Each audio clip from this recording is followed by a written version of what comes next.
Why did I get a letter from my late mother-in-law? I couldn't believe my eyes as I stared at the envelope in my mailbox. It was from her, even though we had just said our goodbyes at her funeral yesterday. She had always been so kind to me, like a friend despite our age gap. We used to go out and have fun together, and her sudden passing had hit me hard. I was still struggling to accept that she was gone. During my mourning, getting a letter from my mother-in-law was a big shock. As I read it quickly, I discovered something totally unexpected. She had arranged for it to be sent to me by the temple priest after she passed away. Inside, she told me about a hidden door in the family chest and how to find it. She stressed that I should open it alone. Realizing I had the house to myself, I rushed over and used the spare key to get in. Following her instructions, I found the secret compartment and managed to open it. Inside, I found something incredible. I'm Nancy, 35, working as a web designer from home. My husband Tom, 4 years older, and I tied the knot 5 years back. We were introduced by a friend, and our bond remains strong. Sadly, we haven't been able to have kids yet. It's been tough, but my mother-in-law, also named Nancy, has been a source of solace. She always reassures me, saying there's no rush and suggests fun outings like trying out the new waffle place near the station. Her warmth and encouragement have eased my worries about not having children. Though I still long for them, I've decided against aggressive fertility treatments and am letting things happen naturally. My husband Tom travels a lot for work, so my mother-in-law and I often hang out when he's away. Despite our age gap, we've become really close, almost like friends. She lives nearby with my brother-in-law's family, who have 3 kids. But while my mother-in-law gets along with them, my brother-in-law and his wife aren't so friendly towards us because we don't have kids. Nancy, still no kids. We've got 3 wonderful ones here. Not having kids is disrespectful.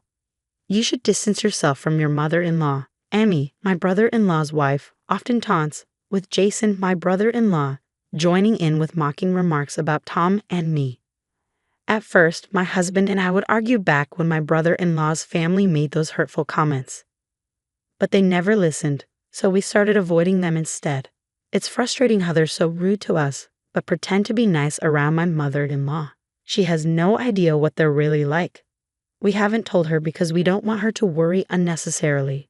Feeling worried, we rang the doorbell at my in-laws' house, but no one answered. So we used the spare key to get in. "Mom," my husband called out, but there was no reply. With a sinking feeling, we searched the house and found my mother-in-law collapsed in her bedroom. "Oh no," I gasped, rushing to her side while my husband called for an ambulance. My brother-in-law's family must have been out because no one else was home. The ambulance arrived quickly, but despite their efforts, my mother-in-law passed away at the hospital. It was a stroke. My husband and I were devastated by my mother-in-law's sudden passing. We cried endlessly, but there were practical matters to attend to, like arranging the funeral. We knew we couldn't dwell in sadness forever. The funeral was meant to be a family affair, with my brother-in-law taking the lead. Despite some reluctance from him, we all worked together to honor my mother-in-law's wishes.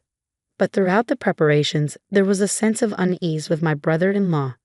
While he carried out his duties as the chief mourner, he seemed detached. After brief conversations with relatives, he would abruptly leave, leaving them offended. They would then glare at him as he departed. During the gathering after the funeral, my brother-in-law took the first seat and stayed put, ignoring my husband's attempts to engage him with the guests. He just sat there with his beer, and his wife did the same beside him. Meanwhile, my husband and I moved around, thanking everyone for coming and sharing memories of my mother-in-law. Seeing their parents lounging and drinking seemed to influence my brother-in-law's kids, who busied themselves with games, laughing and nudging each other. It felt more like a casual get-together than a mourning gathering. None of them seemed affected by my mother-in-law's passing, and the relatives noticed. They didn't bother talking to my brother-in-law's family and instead shared memories with my husband and me before saying goodbye. Despite the relatives' noticeable change in behavior, they carried on, ordering more beer, discussing inheritances, and even planning vacations during this solemn time. After everything my mother-in-law did for them, "It's just disrespectful," I muttered, feeling disdainful towards my brother-in-law's family. The next morning, my husband left early for some errands. As I went to check the mailbox for the newspaper, I found a letter addressed to me. Who could this be from? I wondered, surprised as I opened it and realized it was from my late mother-in-law. Why would she send me a letter? I pondered, returning to the living room to read it. Inside, I discovered something unexpected. It seemed she had arranged for the temple priest to send it to me after her passing. The letter contained instructions on opening a chest, accessing a hidden compartment, and the contact details of the family lawyer. And then a note. Please open it alone. I carefully studied my mother-in-law's letter, admiring her strong handwriting despite her delicate frame. Taking a deep breath, I felt the weight of her words, reflecting her resilient spirit. Glancing at the clock, it read 9:30. The house should be empty now, I thought to myself as I prepared to leave. The kids would be at school, and my brother-in-law and his wife likely out on their planned outing, according to a social media post I saw earlier. Despite it being the day after our grandmother's funeral, they seemed eager for a day off using bereavement leave. If their post was accurate, the family home should be deserted. I knew I had to go now, or I might not have another chance. As I stepped into my parents-in-law's house using the spare key, a wave of sadness washed over me. The absence of my mother-in-law, always so warm and welcoming, felt heavy on my heart. Slowly, I made my way to her room. The chest, said to be her trousseau, looked old but well cared for. Following the letter's instructions, I opened it smoothly and found the hidden door at the back, just as described. Relief flooded me as I managed to open it safely. Inside, along with what the letter mentioned, I found another document. What could this be? I wondered, feeling my mother-in-law's love emanating from the papers. Tears threatened to spill, but I knew I had to leave quickly. I couldn't risk being caught there by someone returning home. After all, the letter had emphasized the importance of doing it alone. When I returned home with the documents, I reached out to the family lawyer mentioned in the letter to inform them of my mother-in-law's passing. Just as I was about to contact my husband and my brother-in-law's family to discuss gathering this weekend, an email from my sister-in-law arrived. It urged us to convene at my parents-in-law's house urgently for important news. What could she want to discuss? Despite feeling uneasy, declining seemed strange, so I accepted. That weekend, we nervously gathered at my parents-in-law's house. My brother-in-law and his wife wore smug smiles, and their children were conspicuously absent. As soon as we sat down, they presented a document, my mother-in-law's will. It bore her signature, leaving all assets to my brother-in-law and his wife. You see, we inherit everything, my brother-in-law gloated, his laughter harsh. While my husband looked stunned, I quietly excused myself and discreetly brought in the lawyer waiting outside. Who's this? My brother-in-law and his wife sounded puzzled as the lawyer entered. Even my husband, unaware of the lawyer's presence, looked surprised. This is the lawyer my mother-in-law trusted, I explained briefly. Gradually, confusion turned to anger on my brother-in-law and his wife's faces. A lawyer? Why bring them here? They demanded. It's part of my mother-in-law's instructions. She wanted the lawyer to help draft the estate division agreement smoothly, I replied. They protested loudly, insisting they didn't need legal assistance. My brother-in-law slammed the desk, gesturing to my mother-in-law's will. See, we have her will. We don't need a lawyer, he declared. The lawyer intervened calmly. Are you sure your mother wrote this entire document herself? My brother-in-law affirmed angrily, but the lawyer shook his head. This can't be recognized as a will. A holographic will must be entirely handwritten by the testator, he explained, pointing out inconsistencies in the document. The handwriting looked familiar, but the rest appeared to be printed, likely from a computer. The room fell silent as my brother-in-law reached for the will in front of him. But no matter what he did, the content remained unchanged, neatly printed in Gothic font. Huh? Suddenly, my husband pointed out something strange. Why is the back of the paper so clean? I examined it closely and noticed a discrepancy. The handwriting in the signature section was different from the rest. Could this be a forged will? My brother-in-law and his wife trembled at the lawyer's observation. We wouldn't do such a thing, they protested, but their tension was palpable. The lawyer warned, forgery of a will is a serious crime. Their faces drained of color as they stuttered through excuses. The lawyer delivered the final blow. Nancy has a notarized will, making yours invalid. My brother-in-law and his wife were shocked. What? We never heard of it, they exclaimed. But I remembered the letter from my mother-in-law, mentioning a notarized will hidden behind the chest's secret door. We were just as surprised. In the letter my mother-in-law sent earlier, she disclosed the hiding spot to us. Along with practical details, she explained her reasons for making the notarized will and why she shared it with me. She had sensed her health declining and prepared the will, suspecting that my brother-in-law and his wife might try to interfere with it. While I had thought my mother-in-law was oblivious to my brother-in-law and his wife's true nature, it seemed she had a faint inkling of their greed. The notarized will stipulated that the assets would be split equally between my brother-in-law and my husband. What? She did this? My brother-in-law and his wife were stunned, their eyes wide. Then my brother-in-law's demeanor shifted abruptly, and he exclaimed, "Ah, right.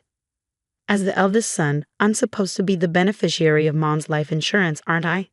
His eyes gleamed with intensity as he spoke. I replied in a chilly tone, "In addition to the notarized will, your mother also left me the life insurance certificate, with myself as the beneficiary." Inside the hidden compartment of the chest, alongside the notarized will, was the life insurance certificate. My brother-in-law and his wife balked at the documents in disbelief, their eyes fixed on them. "I never heard about this. I had no idea," the lawyer interjected. "Changing a life insurance beneficiary doesn't always require notifying the previous one." Despite my brother-in-law's protests and table slamming, the lawyer intervened. Turning to me, my husband asked anxiously, "When did Mom entrust you with this?" I didn't know. I reassured him with a smile. "It was all in the letter I received from her. She wanted to tell you too, but she was worried about raising suspicion with your brother and his wife if both of us were involved.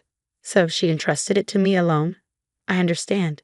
It makes sense, considering how close Mom and you were," my husband remarked. As we spoke, my sister-in-law burst in, hysterical. "I can't accept this. Why should you, who didn't even show your children to my mother-in-law, inherit her estate? This is ridiculous. I won't accept it." My brother-in-law chimed in, his face reddening with anger. "Exactly. You have no right to Mom's estate. We lived here just for her inheritance. Splitting it equally. Don't make me laugh. It's all ours." My sister-in-law continued to shout, adding to his selfish claims. "We have 3 children. As compensation for not showing my mother-in-law any grandchildren, you should give all of her inheritance to our children for their future. We have given her 3 grandchildren, so we deserve it more. The inheritance belongs to us." Despite my sister-in-law's aggressive outbursts, I remained composed. "Your arguments don't make sense. Let's try to calm down," I said calmly, but it only seemed to fuel her anger further. "Your calmness is so infuriating. Just give us the money already. You're worthless without children," she shouted, launching herself at me. My husband and the lawyer stepped in to stop her, but before they could, she landed a punch on my head. "Ouch!" I cried out in pain. "Stop it." My husband and the lawyer managed to restrain her, but she continued to struggle, demanding the inheritance. Her eyes were wild and her face contorted with rage. Meanwhile, my brother-in-law encouraged her, urging her to hit me more. Enraged, my husband called the police to intervene. When the police arrived, my husband and the lawyer briefed them on the situation. My brother-in-law and his wife were escorted away. We thanked the lawyer and decided to let him go for the day. What was meant to be a discussion about dividing the estate turned into chaos. We agreed to send a gift as an apology. My husband had been worried about my well-being since the incident, but he relaxed when I assured him that my headache had gone away. Reflecting on the tumultuous events, I sighed. It's been quite intense. Then my husband brought up something unexpected. "You know, Amy always seems to boast about her children and money," he said. It was true. My sister-in-law constantly flaunted her children and showed an intense fixation on money. During the previous argument about money, my sister-in-law's fixation on her children and money became evident. Her expression during the altercation was truly frightening. "You're right. It's a bit unsettling," my husband mused, falling into silence afterward. Sensing his unease, I asked, "Is something bothering you?" "Yeah, there's something on my mind. I'm thinking of suggesting it to my brother. I believe it might be wise to have DNA tests done for their 3 children," my husband revealed, surprising me. "DNA tests?" I echoed, taken aback. "Yeah, and I'm also considering proposing a background check on Amy. Something doesn't feel right. It's just a gut feeling," he explained. Though I initially thought it might be unnecessary, my husband's intuition had proven accurate before. "All right, if that's what you think, let's discuss it with your brother later." When my husband broached the topic with my brother-in-law, he reacted with ridicule and extensive yelling. "Just because you don't have kids yourselves, don't doubt ours," he shouted. However, before leaving, he demanded materials about DNA testing from my husband. It seemed my brother-in-law had his own thoughts on the matter. The shocking truth emerged from the DNA tests conducted between my brother-in-law and his children. It was revealed that 2 out of 3 of his children did not share his blood. I had my doubts about the youngest because their features didn't resemble either of us much. But I never expected this from the middle one. My husband muttered, stunned by the revelation. My brother-in-law delved into his wife's background, and the findings were damning. It appeared that my sister-in-law had been involved with multiple men even before marrying my brother-in-law. Furthermore, her recent affairs had been exposed to the wives of her lovers, who were now seeking compensation. As my sister-in-law spent more time at home than my brother-in-law, she carefully concealed any notices, such as registered letters. Upon examining the details, it became clear that the total amount of compensation demanded far exceeded my sister-in-law's earnings or savings. Ultimately, it seemed my sister-in-law was determined to claim my mother-in-law's inheritance for herself at any cost. As events unfolded, my brother-in-law and sister-in-law escalated into a violent altercation, hurling objects and exchanging blows until blood was drawn. Disturbed by the commotion, neighbors alerted the police, leading to their arrest on charges of assault, in addition to the ongoing investigation into the forged will.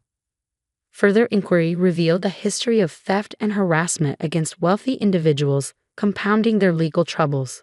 Ultimately, both ended up incarcerated. Concerns arose about the future of their 3 children, for whom we were now the closest relatives since our mother-in-law's passing. Despite considering taking them in, we hesitated. The children had been deeply influenced by their parents' toxic behavior, referring to us disdainfully as childless incompetence. Even the eldest at 14 and the youngest at 7 demonstrated a shocking lack of respect or understanding of proper conduct. Despite their parents' predicament, their attitudes remained unchanged. Hearing our 14-year-old nephew dismiss us as childless idiots was disheartening beyond words. Exposed to such hostility, we found it impossible to nurture affection or optimism about their upbringing. In the end, we decided to reach out to my sister-in-law's parents and formally cut ties with the children. It seemed they understood our decision, as our nephew bitterly remarked, "I'd rather live in Grandma's old shack with a clueless, childless couple." It was clear this was the best course for everyone involved. We chose not to disclose the fact that the younger 2 children were not biologically related to my brother-in-law. Whether to reveal the truth or not, we left in the hands of my brother-in-law and his wife's relatives. My husband and I made the decision to relocate to a distant place, using the inheritance from my mother-in-law to start anew. Our new home was surrounded by lush greenery and nature, instantly making us feel at peace. There was a quaint waffle shop nearby, where we often reminisced about my mother-in-law, wishing she could have joined us. Shortly after the move, I discovered I was pregnant, a long-awaited blessing that filled us both with overwhelming joy. The positive pregnancy test brought tears to our eyes, and later, the doctor confirmed the news, leaving us elated. We couldn't help but imagine how thrilled my mother-in-law would have been if she were still with us.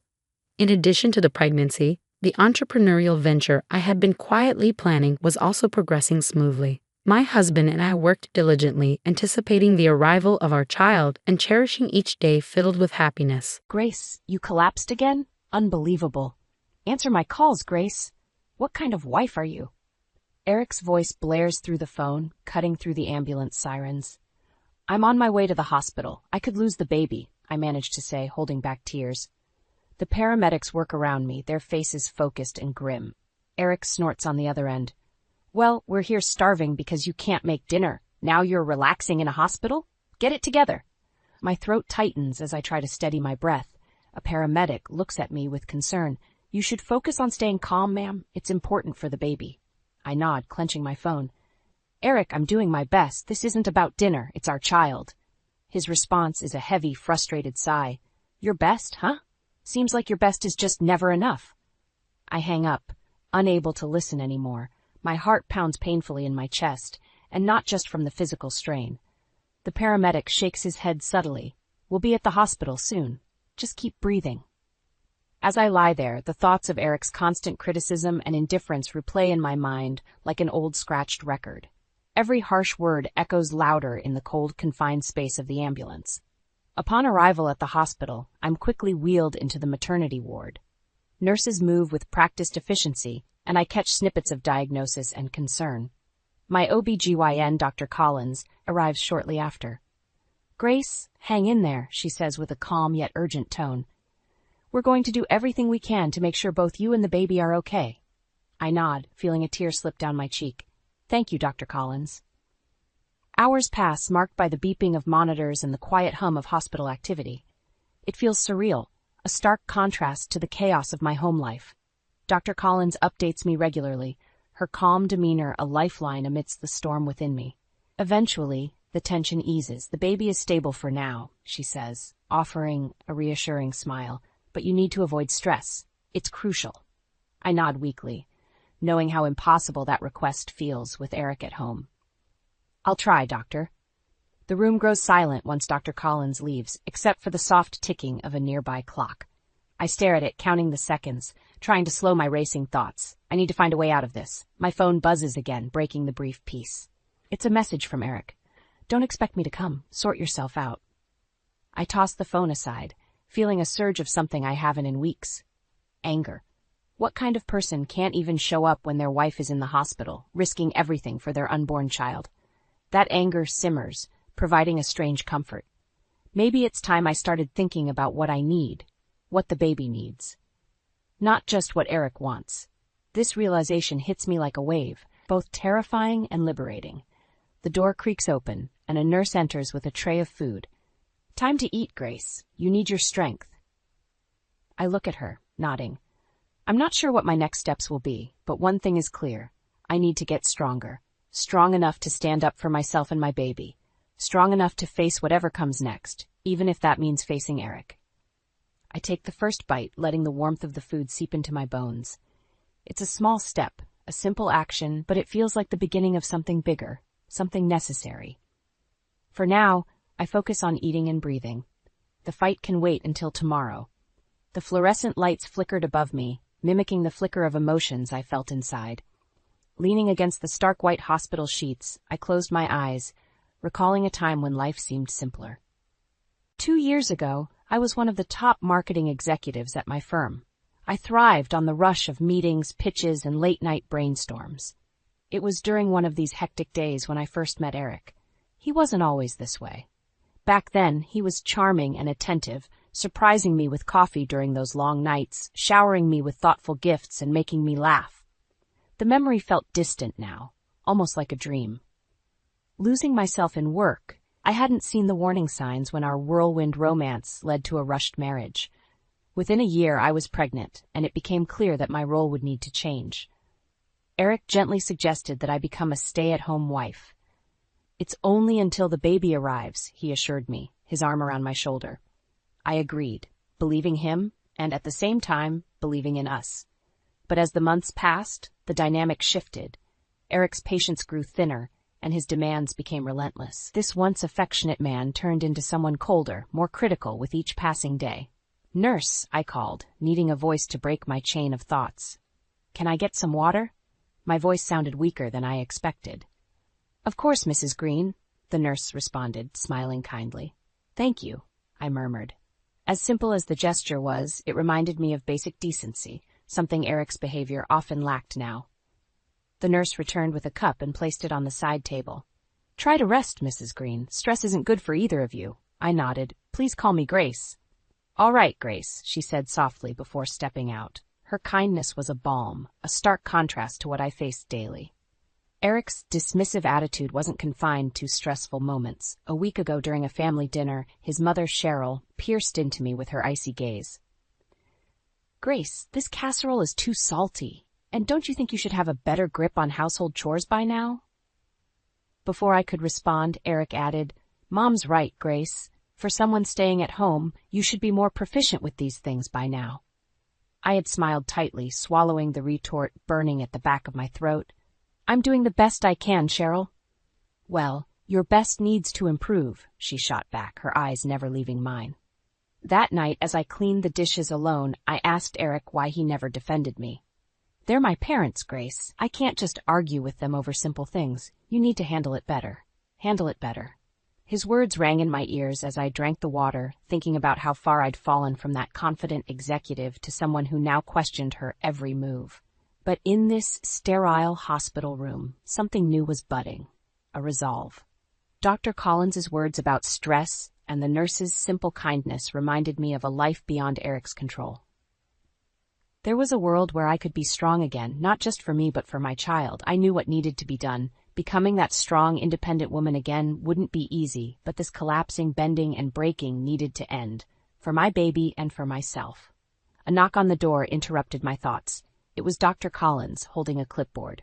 "Grace, can we talk?" she asked gently. I nodded, steeling myself. "Of course, Dr. Collins. What do I need to know?" "It's about balancing your health and any external stress," she began, and I knew this was just the start of a conversation about taking back control. Dark times lay ahead with Eric, but with each moment in that hospital, I found my determination strengthening. It wasn't just about staying healthy. It was about reclaiming my life, one day at a time. The sunlight streamed through the windows as I sat propped up in my hospital bed, sorting through the cascading thoughts in my mind. Just as I was about to sip some water, my phone buzzed. Cheryl's name popped on the screen, making my heart pound faster. "Grace, you've been in that hospital long enough. You need to come home and take care of your duties," she began without preamble.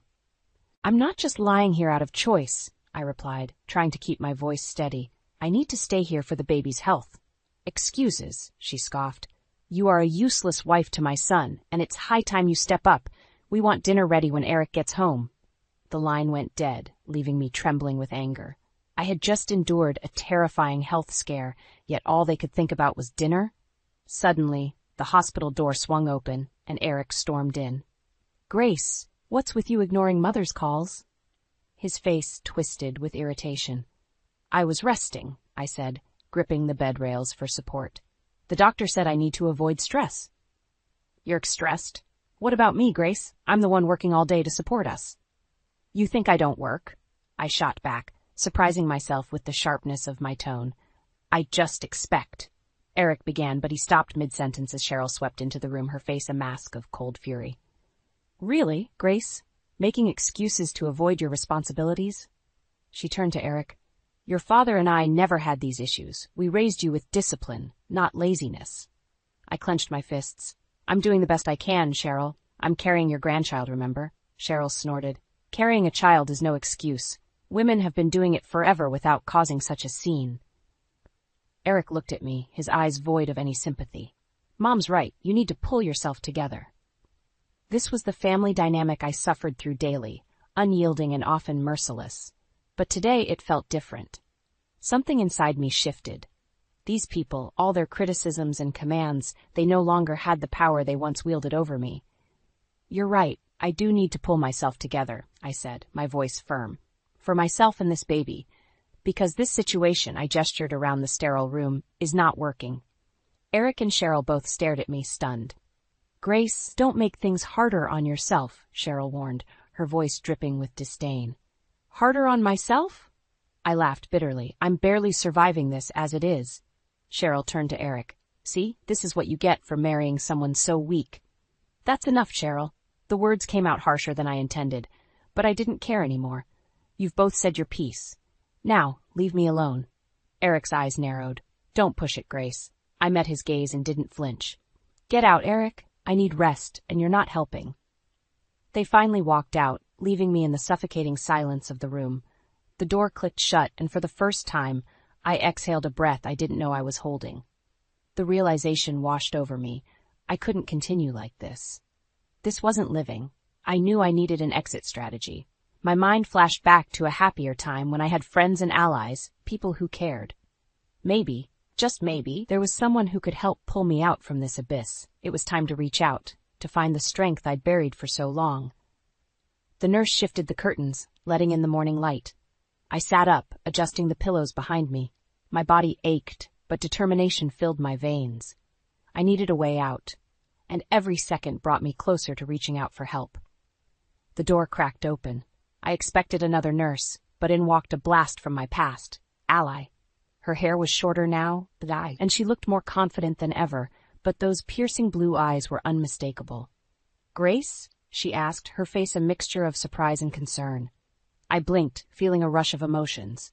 "Ally, what are you doing here?" She came closer, grabbing a chair and sitting by the bedside. "I was visiting a business associate, and I saw your name on the board. What happened?" I took a deep breath. "Well, it's a long story. Basically years of stress and, well, Eric." Her smile vanished. "Eric? Your husband?" "Yes," I said, my voice barely a whisper. "I've tried for so long to make it work, but it's been a nightmare. His emotional abuse, his family, I'm barely holding on." Ally leaned back in her chair, assessing me.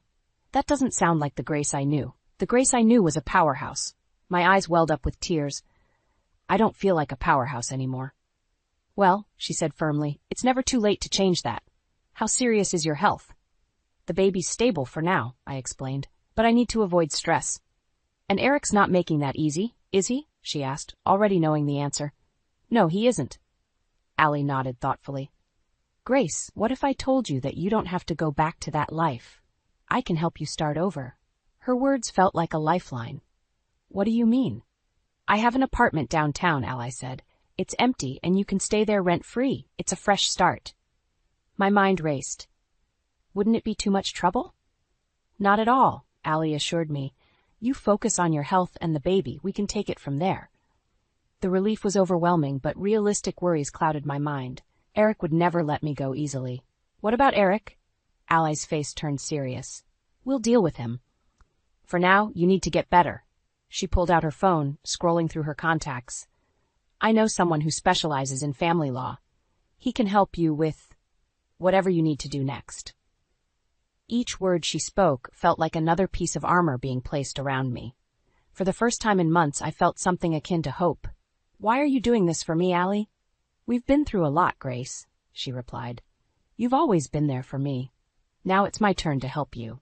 And I can't stand seeing you like this." Her offer was more than just a place to stay. It was a chance to rebuild my life. "Thank you, Ally. I don't know what to say." "Just say you'll take care of yourself," she said, squeezing my hand. "And if you need anything at all, you call me." The conversation with Ally left me with a renewed sense of purpose. As she left to make a few calls, I leaned back against the pillows. I couldn't change the past, but maybe, just maybe, I could shape a better future.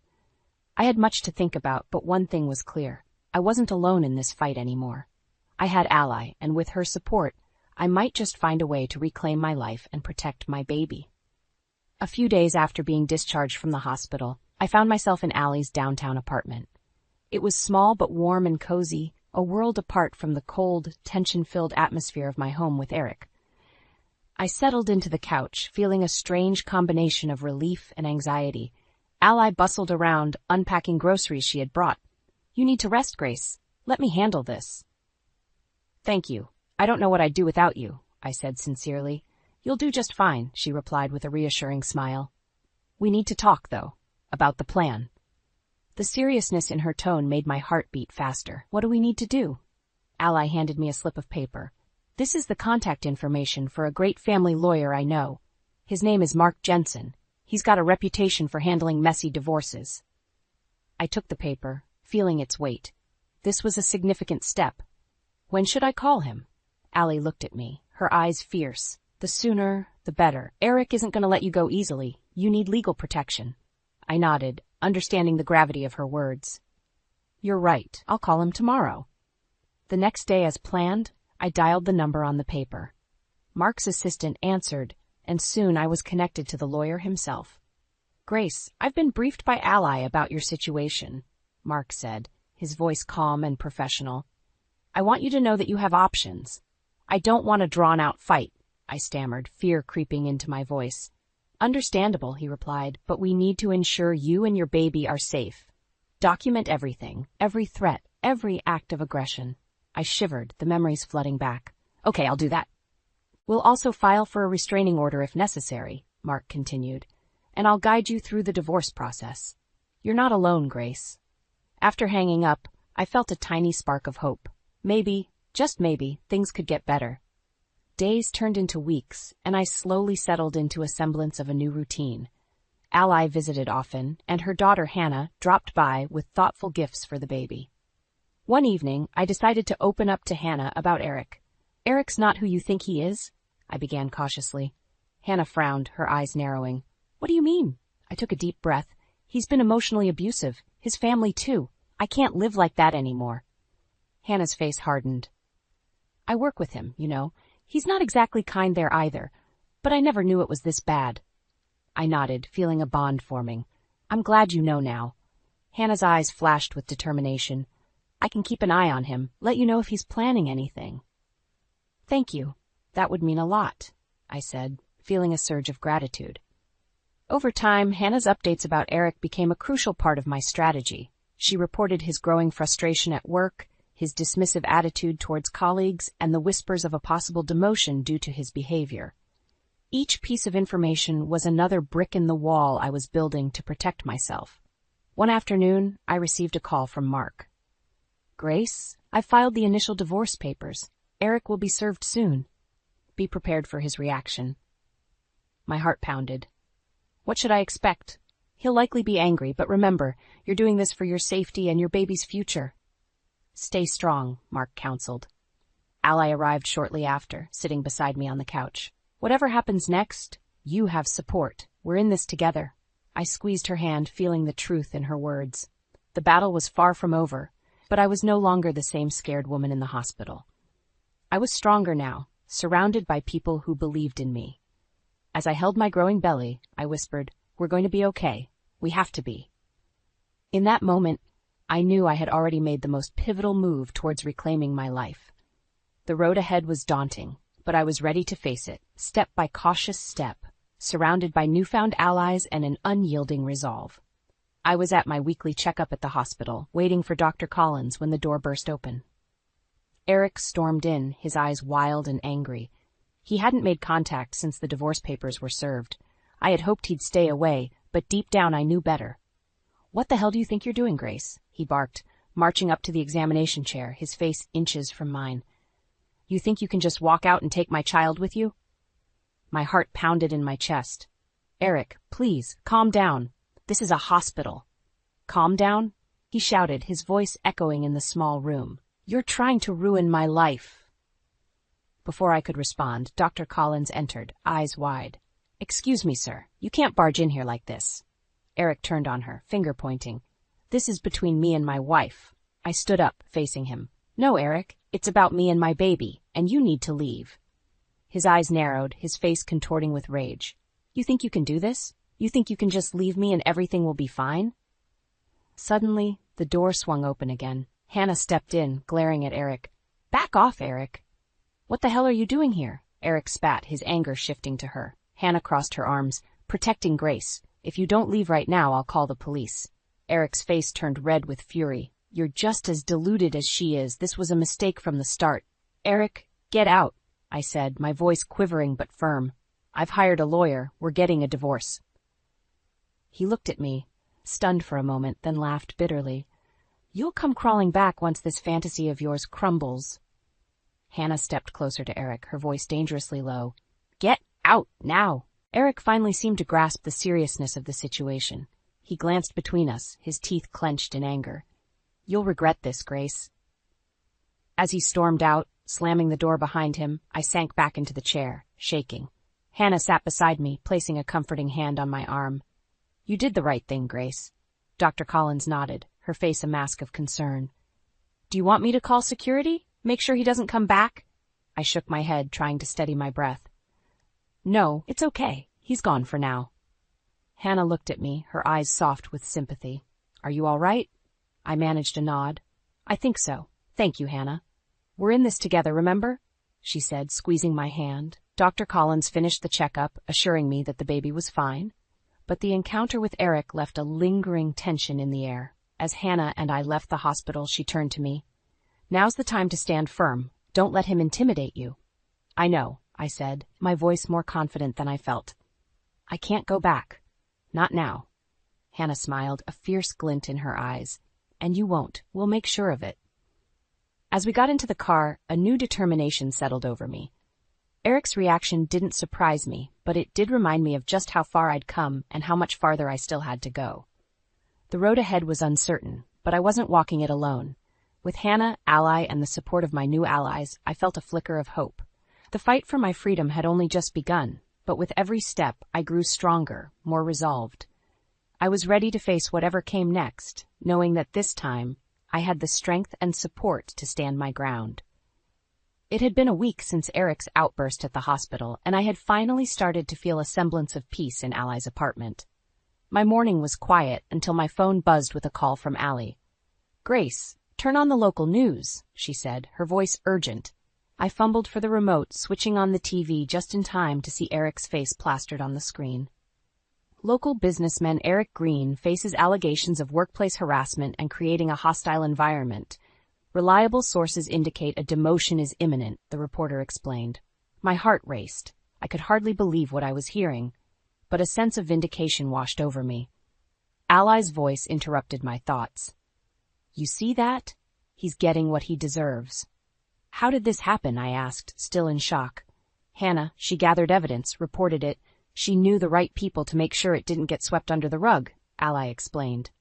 Just as I hung up, Hannah walked through the door, a look of triumph on her face. "Saw the news?" "I did. I don't know how to thank you," I said, voice thick with emotion. "Don't thank me yet. Eric's not going down without a fight," Hannah replied, her face turning serious. We sat on the couch, the TV now muted. "I've arranged for extra security at your building. Until the restraining order is finalized, we can't be too careful," she said. The thought of Eric trying to retaliate sent shivers down my spine. "Do you really think he'll try something?" Hannah nodded. "I wouldn't put it past him.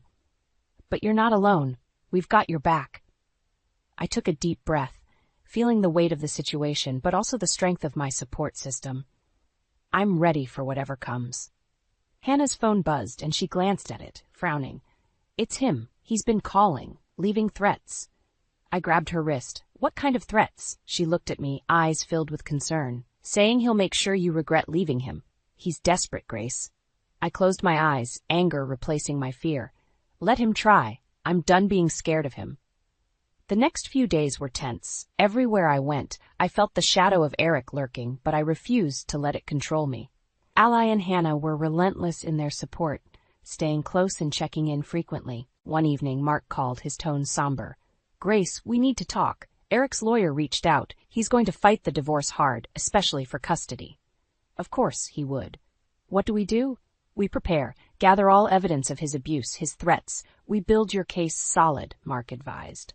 I nodded, the determination in his voice bolstering my resolve. I'll do whatever it takes. Weeks turned into a blur of preparations and cautious living. Eric's demotion became official, and rumors swirled about his troubles at the workplace. Hannah's intel kept me informed, making sure I stayed a step ahead. Finally, the day came for the divorce hearing. Standing outside the courtroom, my heart pounded.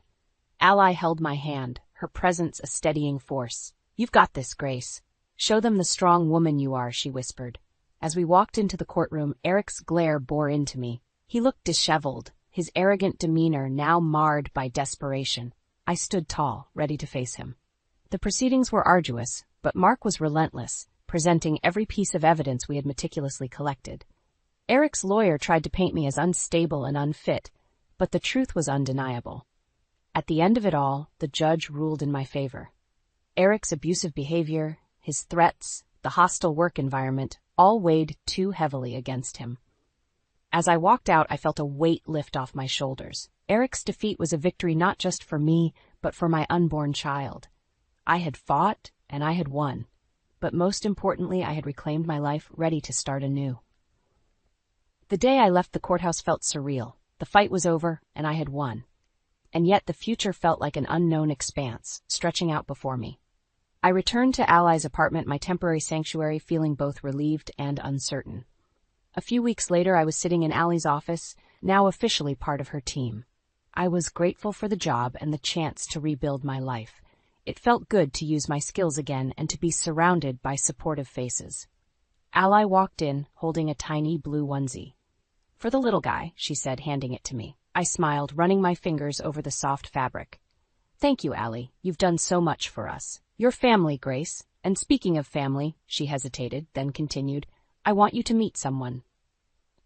She led me to a conference room where a man in his mid-40s sat. He smiled warmly as we entered. Grace, this is John. John, this is Grace. John stood up, extending a hand. Nice to meet you, Grace. Allies told me a lot about you. Nice to meet you too, I said, shaking his hand, feeling a bit curious. John is a therapist, Allie explained. I thought it might help to talk. I nodded, feeling a bit overwhelmed but understanding her intention. Thanks, Allie. I'll consider it.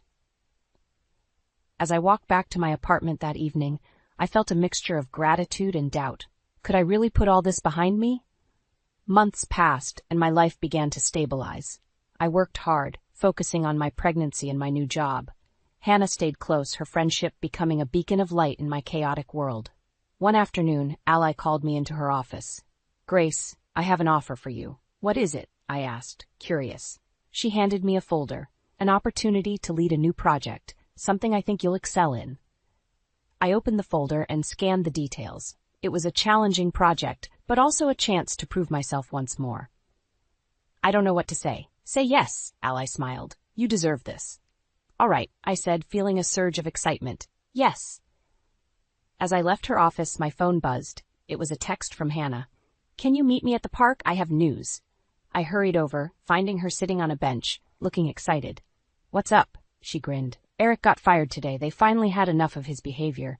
A flood of emotions swirled inside me, but mostly relief. Wow. I don't even know what to say. Hannah laughed. Just breathe, Grace. Karma's doing its job. We spent the rest of the afternoon talking and laughing, a sense of closure settling over me. That night, as I lay in bed, feeling my baby's kicks, I finally felt at peace. Eric was out of my life, and a new chapter was beginning. I whispered, We're going to be okay, little one. The months rolled by, and soon it was time. I went into labor late one night, and Ally rushed me to the hospital. The delivery was intense, but the moment I held my son in my arms, everything else faded away. You did it, Ally whispered, tears in her eyes. No, we did it, I corrected, feeling the weight of our journey. As I cradled my son, I realized that the darkest moments of my life had led me to this point. I wasn't just surviving anymore. I was thriving, surrounded by people who loved and believed in me. In the following days, I took up Allie on her suggestion to meet John for therapy. It helped me to process everything I'd been through and to rebuild my confidence. When I returned to work, Ally officially offered me the role of project lead. I accepted, feeling ready to take on the world. And so, surrounded by a new family of friends and allies, I stepped into my new life with determination and a hopeful heart. My son and I were ready for whatever came next, knowing we had already overcome the hardest battles. We were ready to face the future together. I stood in the bathroom, staring at the little pink plus sign on the pregnancy test. My hands trembled as I gripped the sink, a mix of joy and dread washing over me. How would Dane react? I took a deep breath, steeling myself for the conversation ahead. As I stepped into our living room, the sounds of laughter and clinking glasses assaulted my ears. Dane and his friends were already deep into their Friday night revelry. Honey, I called out, trying to catch his attention over the noise. Dane glanced up from his animated conversation, his eyes slightly glazed. What's up, babe? I motioned for him to join me in the kitchen, away from prying ears. He sauntered over, drink in hand, a lopsided grin on his face. I need to talk to you about something important, I said, my voice barely above a whisper. Dane leaned against the counter, taking a swig from his glass. Can it wait? I'm in the middle of telling the guys about our Aspen trip. I swallowed hard, pushing down the irritation rising in my throat. No, it can't wait. I'm pregnant. The words hung in the air between us. Dane's eyebrows shot up, and for a moment I thought I saw a flicker of excitement in his eyes, but as quickly as it appeared it vanished. Oh, he said, his tone flat. Well, that's unexpected. My heart sank. Is that all you have to say? Dane shrugged, glancing back towards the living room. What do you want me to say, Hannah? We'll deal with it later. Right now, I've got guests to entertain. Before I could respond, he was already heading back to his friends, leaving me alone in the kitchen with my news and my disappointment. I retreated to our bedroom, closing the door on the sounds of merriment. As I sat on the edge of the bed, my phone buzzed. It was a text from Max, Dane's childhood friend. Hey, Hannah. Everything okay? You looked upset when you left the room. I hesitated before replying, just not feeling well. Thanks for asking. A moment later, another message. Want me to send Dane up? I sighed, typing back, no, it's fine. He's busy with the party. There was a long pause before Max's response came through.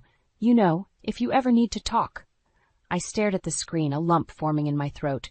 Max had always been kind, always noticed when things weren't right. Unlike Dane, a knock at the door startled me. Hannah? It was Dane. The guys want to play poker? Mind if we use the dining room table? I closed my eyes, counting to 10 before answering. Sure, go ahead. Thanks, babe. You're the best, Dane called out, his footsteps already retreating down the hall. I lay back on the bed, one hand resting on my still flat stomach. This wasn't how I'd imagined sharing the news of our first child. In my dreams, there had been joy, excitement, plans for the future. Instead, I got indifference and a poker game. As the night wore on, the noise from downstairs grew louder. Laughter, shouts, the occasional crash of something being knocked over. I tried to block it out, to focus on the miracle growing inside me. But with each passing hour, a realization grew alongside it. This child deserved better. I deserved better. My phone buzzed again. Another text from Max. I'm heading out. Are you sure you're okay? This time, I didn't hesitate. No, I typed, I'm not okay at all. Weeks passed, and my pregnancy progressed, but life in our house remained unchanged. If anything, Dane's parties grew more frequent and wilder. I found myself constantly cleaning up after his friends, dodging drunken guests, and trying to find moments of peace in my own home. One Saturday morning, I woke to the sound of breaking glass. I rushed downstairs to find Dane and his buddies sprawled across the living room, surrounded by empty bottles and overturned furniture. Dane, I said, my voice tight with frustration, we need to talk. He looked up at me, bleary-eyed and confused. What's the problem, babe? I gestured around the room. This. All of this. I'm 4 months pregnant and our house is a constant disaster zone. We need to make some changes. Dane stumbled to his feet, swaying slightly. Come on, Hannah. It's just a little fun. Don't be such a buzzkill. His words stung, but I pressed on. This isn't about fun. It's about responsibility. We're going to be parents soon. One of Dane's friends, a guy named Trevor, piped up from the couch. Hey, man, maybe she's right. You should listen to your old lady. Dane whirled on him, suddenly angry. Don't tell me how to handle my wife, Trevor. This is my house and I'll do what I want. I felt tears pricking at my eyes. Your house? What about our home, Dane? What about our family? He waved a dismissive hand. We've got plenty of time for all that boring family stuff later. Right now we're young. We should enjoy it while we can. I stood there, stunned by his callousness. As I turned to leave, I caught sight of Max, who had been quietly observing from the corner. His eyes met mine, filled with sympathy and something else I couldn't quite name. Later that afternoon, as I was folding laundry in our bedroom, there was a soft knock at the door. It was Max. Hey, he said, his voice gentle. I wanted to check on you. That scene downstairs was pretty rough. I sighed, sinking onto the bed. I don't know what to do anymore, Max. It's like Dane doesn't even care about the baby or me. Max sat beside me, careful to keep a respectful distance. Have you thought about talking to someone? Maybe a counselor? I shook my head. Dane would never agree to that. He doesn't think there's a problem. What about for yourself, then? Max suggested. You need support, Hannah.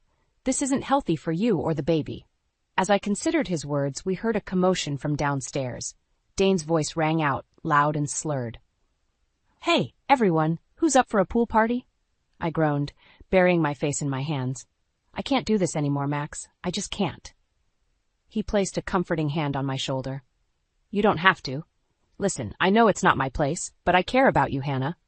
Both of you, he added, nodding towards my growing belly.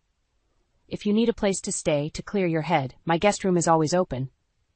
I looked up at him, surprised by the offer and the warmth in his eyes. For a moment, I allowed myself to imagine a different life, one filled with peace and understanding. But before I could respond, Dane's voice boomed from the hallway. Hannah? Where are you? The guys want to use our bedroom for beer pong. Max's expression hardened. That's it, he muttered, standing up. I'm going to talk some sense into him. As he strode towards the door, a mix of gratitude and fear washed over me. Max, wait, I called out. He paused, looking back at me. What is it? I took a deep breath, my hand resting protectively over my stomach. I think I'm ready to take you up on that offer. I woke up in Max's guest room, the unfamiliar quiet, a stark contrast to the chaos I'd left behind. As I made my way to the kitchen, I heard Max's voice, low and intense. Dane, you need to get your act together. Hannah's pregnant, for God's sake. I froze, listening to Dane's muffled response through the phone. I don't care about your stupid business deals, Max snapped. Your wife needed you, and you chose to party instead. There was a pause, then Max sighed heavily. Fine, just think about what I said, okay? I cleared my throat, announcing my presence. Max spun around, his face softening when he saw me. Hannah, I'm sorry. I didn't mean for you to hear that. It's okay, I said, settling into a chair at the kitchen table. Thank you for trying. Max poured me a cup of herbal tea, his movements careful and deliberate. How are you feeling? Honestly, lost, I admitted. I never thought I'd be 5 months pregnant and hiding out at my husband's best friend's house. Max sat across from me, his eyes full of concern. You're not hiding, Hannah. You're protecting yourself and your baby. Just then, the front door burst open.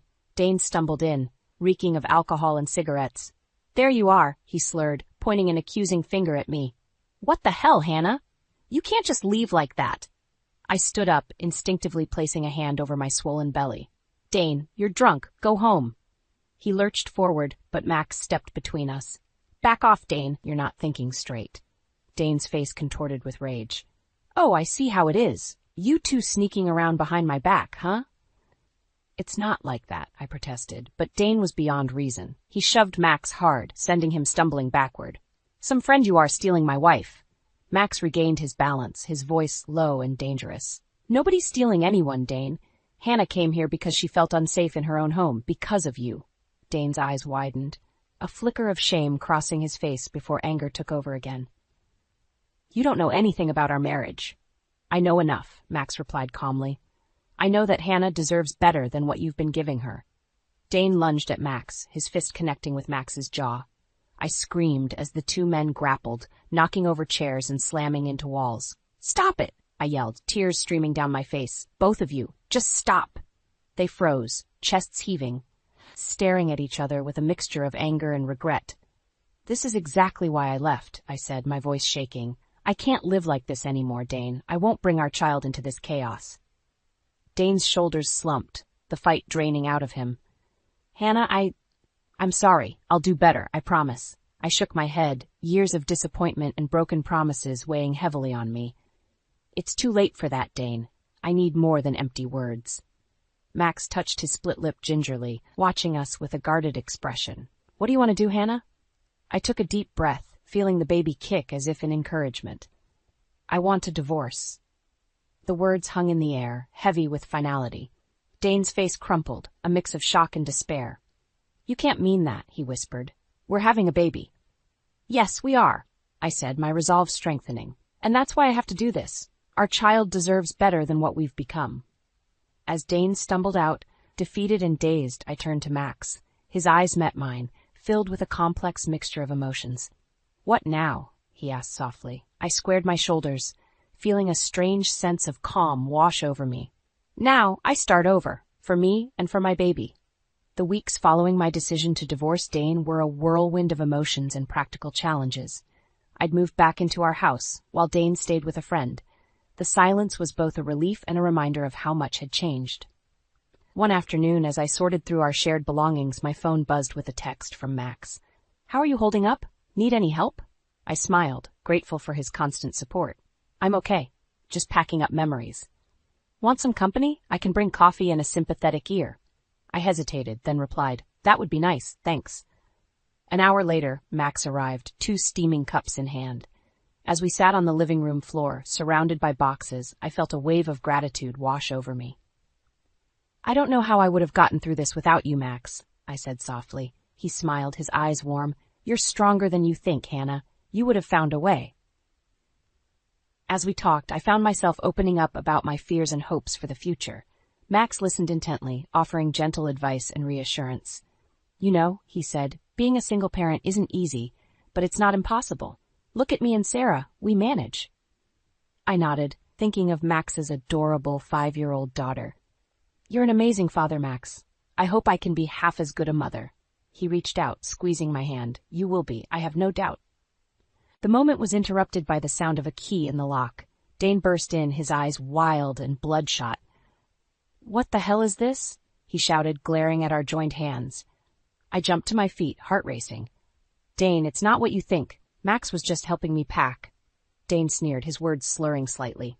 "Oh, I'm sure he was very helpful. Is this why you want a divorce? So you can shack up with my best friend?" Max stood, placing himself between us. "That's enough, Dane. You're drunk and upset. Why don't you go cool off?" Dane lunged forward, shoving Max hard. "Don't tell me what to do in my own house."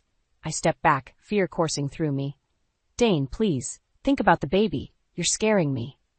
His face contorted with rage. "The baby? How do I even know it's mine? Maybe you've been fooling around with Max this whole time." The accusation hit me like a physical blow. "How dare you?" I whispered, tears stinging my eyes. Max's voice was low and dangerous. "You need to leave, Dane. Now." Dane laughed bitterly. "Oh, that's rich. You want me to leave so you can comfort my wife? Fine. You know what? You two deserve each other. Hannah, you want to sleep in the kitchen to make room for your new boyfriend?" The cruel words hung in the air, a reminder of all the times Dane had dismissed my feelings and needs. In that moment, something inside me snapped. "Get out," I said, my voice surprisingly steady. "Get out of this house and don't come back until you're sober and ready to act like a decent human being." Dane's eyes widened, shocked by my forceful tone. He opened his mouth to argue, but Max stepped forward, his presence imposing. "You heard her, Dane. Leave. Now." For a tense moment, I thought Dane might lash out again, but then his shoulders slumped and he turned away, slamming the door behind him. As the adrenaline faded, I sank onto the couch, shaking. Max sat beside me, careful not to touch me. "Are you okay?" he asked gently. I nodded, then shook my head, then burst into tears. Max hesitated, then pulled me into a comforting hug. As I cried, I realized I couldn't stay in this house anymore. It held too many painful memories, too much of Dane's presence. "Max," I said, pulling away and wiping my eyes, "I need to ask you something important." He looked at me, concern etched on his face.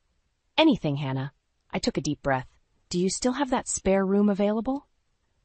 I sat in Max's guest room, staring at my phone. The number for Dane's Aunt Joan glowed on the screen, my thumb hovering over the call button. I hadn't spoken to her in years, not since Dane had cut ties with her after a heated argument. But I needed her strength now more than ever. Taking a deep breath, I pressed call. "Hello?" Joan's familiar, gravelly voice answered. "It's Hannah. I need your help." There was a pause, then, "Hannah, dear, what's wrong?" The dam broke. I poured out everything, the pregnancy, Dane's indifference, the constant parties, and now the impending divorce. Joan listened quietly, only occasionally murmuring words of sympathy. "Oh, honey," she said when I finished, "I'm so sorry you're going through this. Where are you now?" "I'm staying with Max, Dane's friend. I couldn't stay in that house anymore." Joan's voice hardened. "Max, the single father? Hannah, are you sure that's wise?" I felt a flicker of defensiveness. "Max has been nothing but kind and supportive." "I'm sure he has," Joan said, her tone careful. "But you're in a vulnerable position, dear. People might talk." Before I could respond, there was a knock at the door. Max poked his head in, his expression troubled. "Hannah, Dane's here. He's demanding to see you." My heart raced. "Joan, I have to go. Dane's here." "Wait," Joan's voice was urgent. "Put me on speaker. I want to hear this." Hands shaking, I followed her instructions and walked out to the living room, where Dane stood, looking disheveled and angry. "There you are," he sneered. "Cozy little setup you've got here with Max." "Dane," Max warned, but I held up a hand to stop him. "What do you want, Dane?" I asked, trying to keep my voice steady. He laughed bitterly. "What do I want? I want my wife back. I want you to stop this ridiculous divorce nonsense and come home." "Is that Dane I hear?" Joan's voice crackled through the phone speaker. Dane's eyes widened in shock. "Aunt Joan, what the hell?" "Watch your language, young man," Joan snapped. "Now, what's this? I hear about you treating your pregnant wife like a doormat?" Dane's face flushed with anger. "This is none of your business, you old bat. Hannah, hang up the phone. We need to talk privately." I felt a surge of courage, bolstered by Joan's presence, even if only through the phone. "No, Dane. I'm done with private talks that go nowhere. You want to talk? Let's talk right here, right now. Fine, he spat. You want to air our dirty laundry? How about we talk about how you've been cozying up to my best friend while I've been working my ass off to provide for our family? Max stepped forward, his jaw clenched. That's enough, Dane. You know that's not true. Oh, defending her honor now, are we? Dane sneered. Both of you, stop it, I shouted, surprising even myself with the force in my voice. This isn't about Max. This is about us, Dane. About how you've ignored me, dismissed my feelings, and turned our home into a frat house. I'm having a baby, your baby, and you can't even be bothered to show up to a single doctor's appointment. The room fell silent, save for Joan's soft, "That's it, girl, let it out." Dane's face crumpled, the anger giving way to something that looked almost like remorse. Hannah, I didn't realize, but I wasn't finished. I've tried, Dane. God knows I've tried. But I can't do this anymore. I won't bring our child into this toxic environment. So that's it? Dane's voice was small. You're just giving up on us? I looked at him, really looked at him, and felt a wave of sadness for what we'd lost. No, Dane, you gave up on us a long time ago. I'm just finally accepting it. As Dane stumbled out, defeated, I turned to Max, who was watching me with a mix of concern and admiration. Hannah, Joan's voice came through the phone. I think it's time you came to stay with me for a while. What do you say? I looked around at Max's cozy home, then down at my swollen belly. It was time for a fresh start, away from all of this. Yes, I said, feeling a weight lift from my shoulders. I think that's exactly what I need. I stood on Joan's porch, my heart pounding as I watched Dane's car pull up. It had been 2 weeks since I'd moved in with his aunt, and he'd finally agreed to meet. As he stepped out of the car, I noticed how disheveled he looked. A far cry from his usual polished appearance. Hannah, he said, his voice hoarse, can we talk? Before I could respond, Joan appeared beside me, her presence both comforting and formidable. You can talk right here, Dane. I think we've all had enough of your private conversations. Dane's jaw clenched, but he nodded. Fine. Hannah, I'm sorry. I've been a terrible husband. I want to make things right. I felt a flicker of hope, quickly extinguished by the memory of countless broken promises. How, Dane? How can you possibly make this right? He ran a hand through his unkempt hair. I've stopped drinking. I'm seeing a therapist. I want to be there for you and the baby. Please, just give me another chance.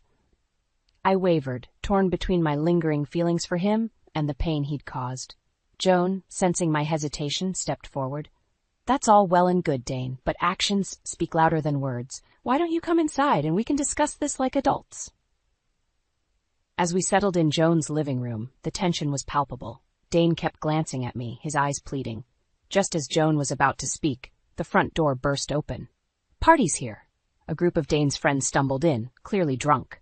My heart sank as I recognized Trevor, the ringleader of Dane's worst behavior. Dane jumped to his feet, his face pale. Guys, what are you doing here? How did you even know where I was? Trevor laughed, waving his phone. GPS tracking, bro. We couldn't let you face the old ball and chain alone, could we? I felt sick. You've been tracking me? Dane shook his head frantically. No, Hannah, it's not like that. I wanted to make sure you were safe. Joan's voice cut through the chaos like a whip. Everyone who wasn't invited needs to leave. Now. Trevor sneered at her. Who's the old lady? Come on, Dane, ditch these buzzkills and let's go have some real fun. I watched Dane holding my breath. This was it, the moment of truth. Would he choose his friends over his family once again? Dane looked at me, then at his friends, his face a mask of indecision. Guys, I can't. Hannah's pregnant. I need to be here. Trevor rolled his eyes. Pregnant? So what? That doesn't mean your life has to end. Come on, man, don't be whipped. Something in me snapped. I stood up, my voice shaking with fury. Get out! All of you. You've ruined my marriage, my home, and now you're trying to ruin the one chance we have to fix things. Leave. Joan stepped forward, her eyes blazing. You heard the lady. Out, before I call the police. As Trevor and the others shuffled out, grumbling, I turned to Dane. If you walk out that door with them, we're done. For good. Dane looked torn, his gaze flicking between me and his retreating friends. Hannah, choose, Dane, I said, my hand resting protectively on my swollen belly. Right now, us or them. The silence stretched, agonizing. Then, to my shock and Joan's visible disgust, Dane took a step towards the door. I'm sorry, he whispered. I can't do this. I'm not ready. As the door closed behind him, I felt something inside me break. Tears streamed down my face as Joan wrapped me in a fierce hug. Oh, honey, she murmured. I'm so sorry, but you're better off without him. I nodded, unable to speak through my sobs. As the sound of Dane's car faded into the distance, I realized with startling clarity that this truly was the end. There was no going back now. What do I do now? I whispered, feeling lost and overwhelmed. Joan's voice was steel and velvet. Now, my dear, we fight. For you, for that baby, and for the life you deserve. Are you ready? I took a deep breath, squaring my shoulders. Yes, I said, surprising myself with the strength in my voice. I'm ready. The next morning, I woke with a sense of resolve I hadn't felt in months. Joan was already in the kitchen, nursing a cup of coffee. I'm going back to the house, I announced. I need to get my things and tell Dane it's over. Joan nodded, her eyes sharp. I'm coming with you. As we pulled up to my old home, I felt a mix of dread and determination. The house was eerily quiet, a stark contrast to the constant parties of the past. I unlocked the door. Joan closed behind me. The living room was a disaster. Empty bottles, overturned furniture, and the lingering smell of stale beer. Dane? I called out. No answer. We made our way upstairs, and I froze at the bedroom door. Clothes were strewn everywhere, and there in the middle of our bed was Dane, passed out with a woman I didn't recognize. Oh, honey, Joan whispered, squeezing my shoulder. The pain that shot through me was almost physical, but beneath it, fire of anger began to burn. Dane! I shouted, my voice echoing through the room. He jolted awake, his eyes widening as he took in the scene. Hannah! What are you doing here? The woman beside him stirred, looking confused and embarrassed. I came to get my things, I said, my voice surprisingly steady, and to tell you it's over. I want a divorce. Dane stumbled out of bed, reaching for his pants. Hannah, wait, this isn't, I can explain. Save it, Joan snapped. I think we've seen all we need to see. As I began gathering my belongings, Dane followed me around the room, pleading and making excuses. The woman quietly slipped out, avoiding eye contact. Hannah, please, Dane begged. I made a mistake. I was drunk. I wasn't thinking. I whirled on him, fury coursing through me. A mistake? You've been making mistakes our entire marriage, Dane. I'm pregnant with your child, and you're out partying and sleeping with other women. I'm sorry, he cried. I'll change. I swear. We can work this out. I shook my head, tears stinging my eyes. No, we can't. It's too late. As I zipped up my suitcase, Dane's demeanor suddenly changed. His eyes hardened and he grabbed my arm. You can't leave me, he hissed. What about the baby? You can't take my child away. Joan stepped forward, her voice like ice. Let her go, Dane. Now. But Dane was beyond reason. This is all your fault, he shouted at Joan. You turned her against me. No, Dane, I said, wrenching my arm free. You did that all on your own. What happened next seemed to unfold in slow motion. Dane lunged at Joan, his face contorted with rage. I screamed, trying to get between them. In the scuffle, I lost my balance, stumbling backwards. I felt a sharp pain as I hit the edge of the dresser, then everything went black. When I came to, I was in a hospital bed, the steady beep of monitors filling the room. Joan sat beside me, her face etched with worry. The baby? I whispered, fear gripping my heart. Joan squeezed my hand. She's okay, you both are. Relief washed over me, followed quickly by a wave of anger and determination. Where's Dane? I asked. In custody, Joan replied. Assault charges, and... She hesitated. Hannah, there's more. The police found drugs in the house, a lot of them. I closed my eyes, feeling a strange mix of shock and vindication. When I opened them again, I met Joan's gaze with steely resolve. I want those divorce papers drawn up, I said, and I want full custody. Joan nodded, a fierce pride in her eyes. You've got it, honey, and I'll be with you every step of the way. As I lay there, one hand resting protectively on my belly, I knew that this was just the beginning. The road ahead would be hard, but for the first time in a long time, I felt ready to face it. 6 months after the divorce, I stood in the nursery of my childhood home, gently rocking my newborn daughter, Lily. The soft pink walls and the quiet hum of the mobile were a world away from the chaos of my life with Dane. As I gazed at Lily's peaceful face, my phone buzzed. It was a news alert about Dane's company. With trembling fingers, I opened the article. Major financial firm implicated in drug scandal, the headline blared. As I read, my heart raced. Dane and several of his closest friends were being investigated for using the company to launder drug money. The parties, the erratic behavior, the drugs found in our house, it all suddenly made horrifying sense. I sank into the rocking chair, clutching Lily close. A knock at the door startled me. "Hannah?" It was Joan. "Have you seen the news?" I nodded, unable to speak. Joan entered, her face a mix of shock and vindication. "Oh, honey," she said, sitting on the ottoman beside me. "How are you feeling?" I took a deep breath. "Relieved," I admitted, surprising myself. "And free." Joan squeezed my hand. "You're stronger than you know, Hannah. You got out just in time." As we sat in companionable silence, my phone rang again. It was Max. "Hannah, I just heard," he said, his voice filled with concern. "Are you okay?" "I am," I replied, realizing it was true. "How are you holding up? I know Dane was your friend." Max sighed. "The Dane I knew died a long time ago. I'm just glad you and Lily are safe." After we hung up, I looked at Joan.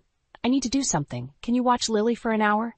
She nodded, understanding in her eyes. I drove to the county jail where Dane was being held. As I sat across from him in the visitation room, I barely recognized the man before me. He looked haggard, defeated. "Hannah," he said, his voice hoarse, "I'm so sorry for everything." I met his gaze steadily. "I'm not here for your apology, Dane. I'm here to tell you that Lily and I are going to be fine. We're moving forward, and you need to let us go." Dane's eyes filled with tears. Can I ever see her?" I shook my head. "Not now. Maybe someday when she's older if she wants to, but that's her choice to make, not yours or mine." As I stood to leave, Dane called out, "I did love you, Hannah, in my own messed up way." I paused at the door. "I know, but sometimes love isn't enough. Goodbye, Dane." Driving home, I felt a weight lift from my shoulders. The future stretched out before me, uncertain but full of possibility. Back in the nursery, I found Joan singing softly to Lily.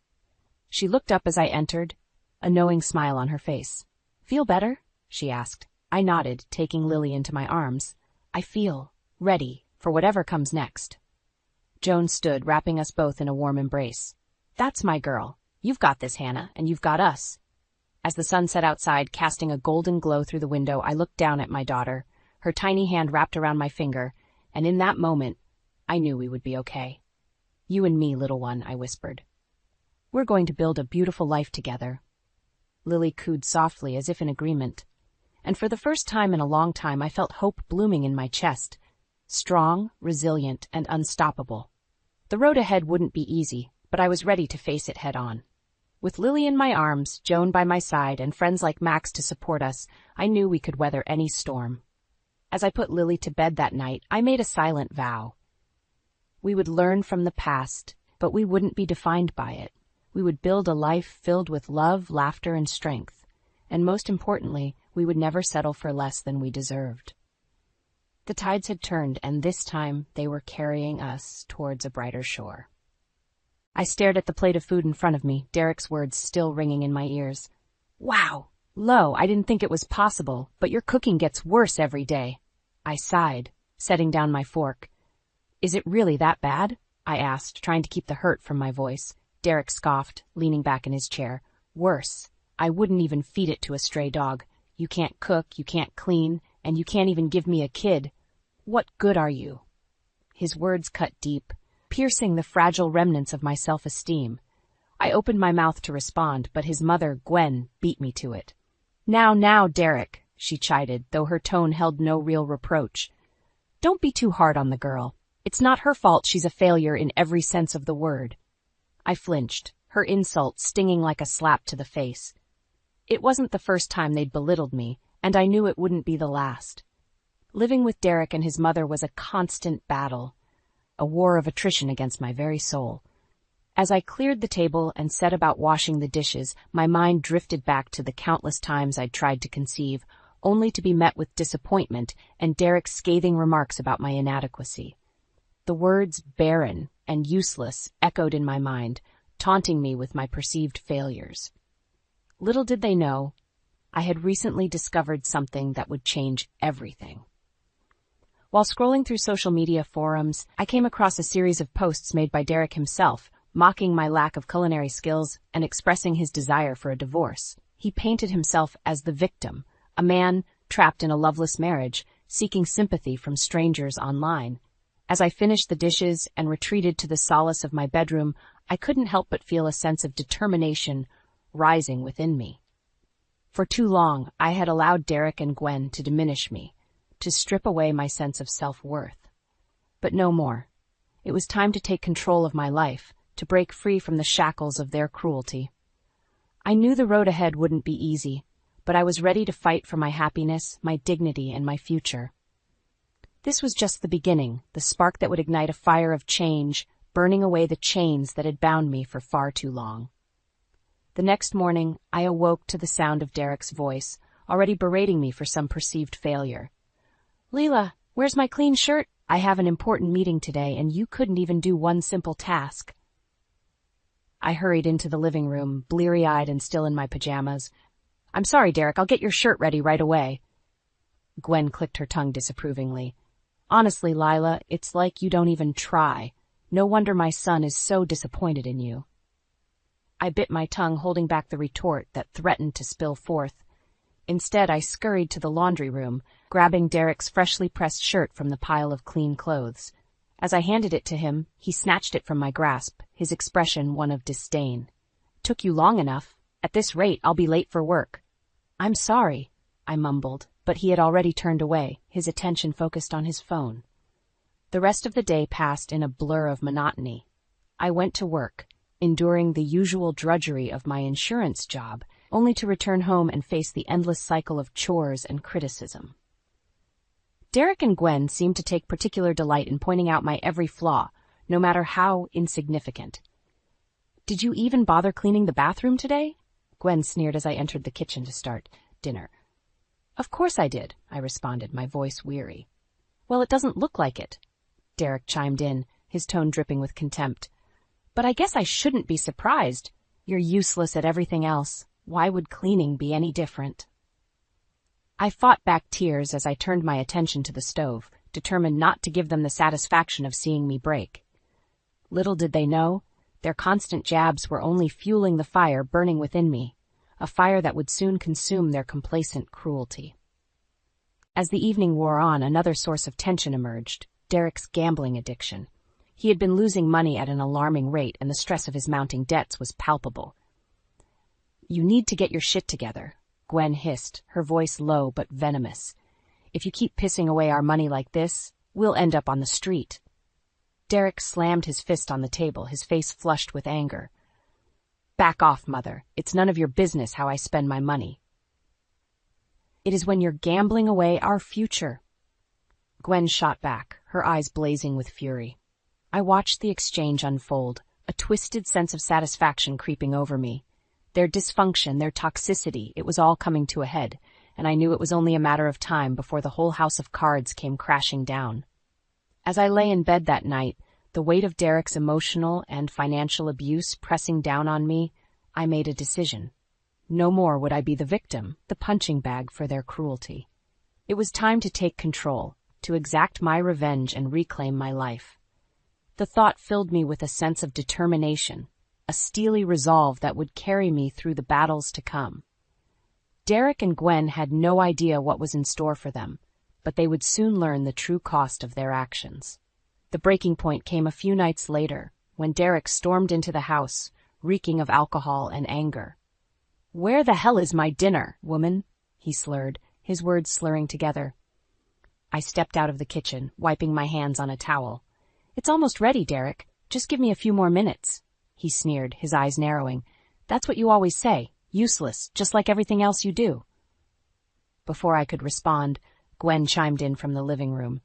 "Don't talk to her like that, Derek. She's trying her best." "Her best?" he spat, rounding on his mother. "Her best is pathetic. I should have left this worthless sack years ago." Something inside me snapped at his words. Years of pent-up frustration, anger, and resentment came bubbling to the surface, and I couldn't hold it back any longer. "That's enough," I shouted, my voice trembling with fury. "I've had it with your constant abuse, your endless belittling. I'm not going to take it anymore." Derek's eyes widened, caught off guard by my sudden outburst. "What did you just say to me?" "You heard me," I continued, emboldened by my newfound courage. "I'm done being your punching bag, your emotional doormat. I deserve better than this, better than you." Gwen opened her mouth to interject, but I cut her off with a sharp glare. And you're just as bad as he is, enabling his behavior, joining in on the insults. Well, no more. I turned back to Derek, my hands clenched into fists at my sides. I'm leaving you, Derek. I'm filing for divorce, and I'm going to make sure you pay for every ounce of suffering you've put me through. For a moment, Derek was speechless, his mouth hanging open in disbelief. Then, his expression twisted into one of rage. You ungrateful bitch, he snarled, taking a step towards me. I stood my ground, unflinching. Don't even think about it, I warned, my voice low and steady. I'm not the same doormat you've been kicking around all these years. With that, I brushed past him, ignoring his sputtered threats and insults. I quickly packed a bag with some essentials and headed for the door, my heart pounding in my chest. As I stepped outside, I took a deep breath of the cool night air, a sense of freedom washing over me.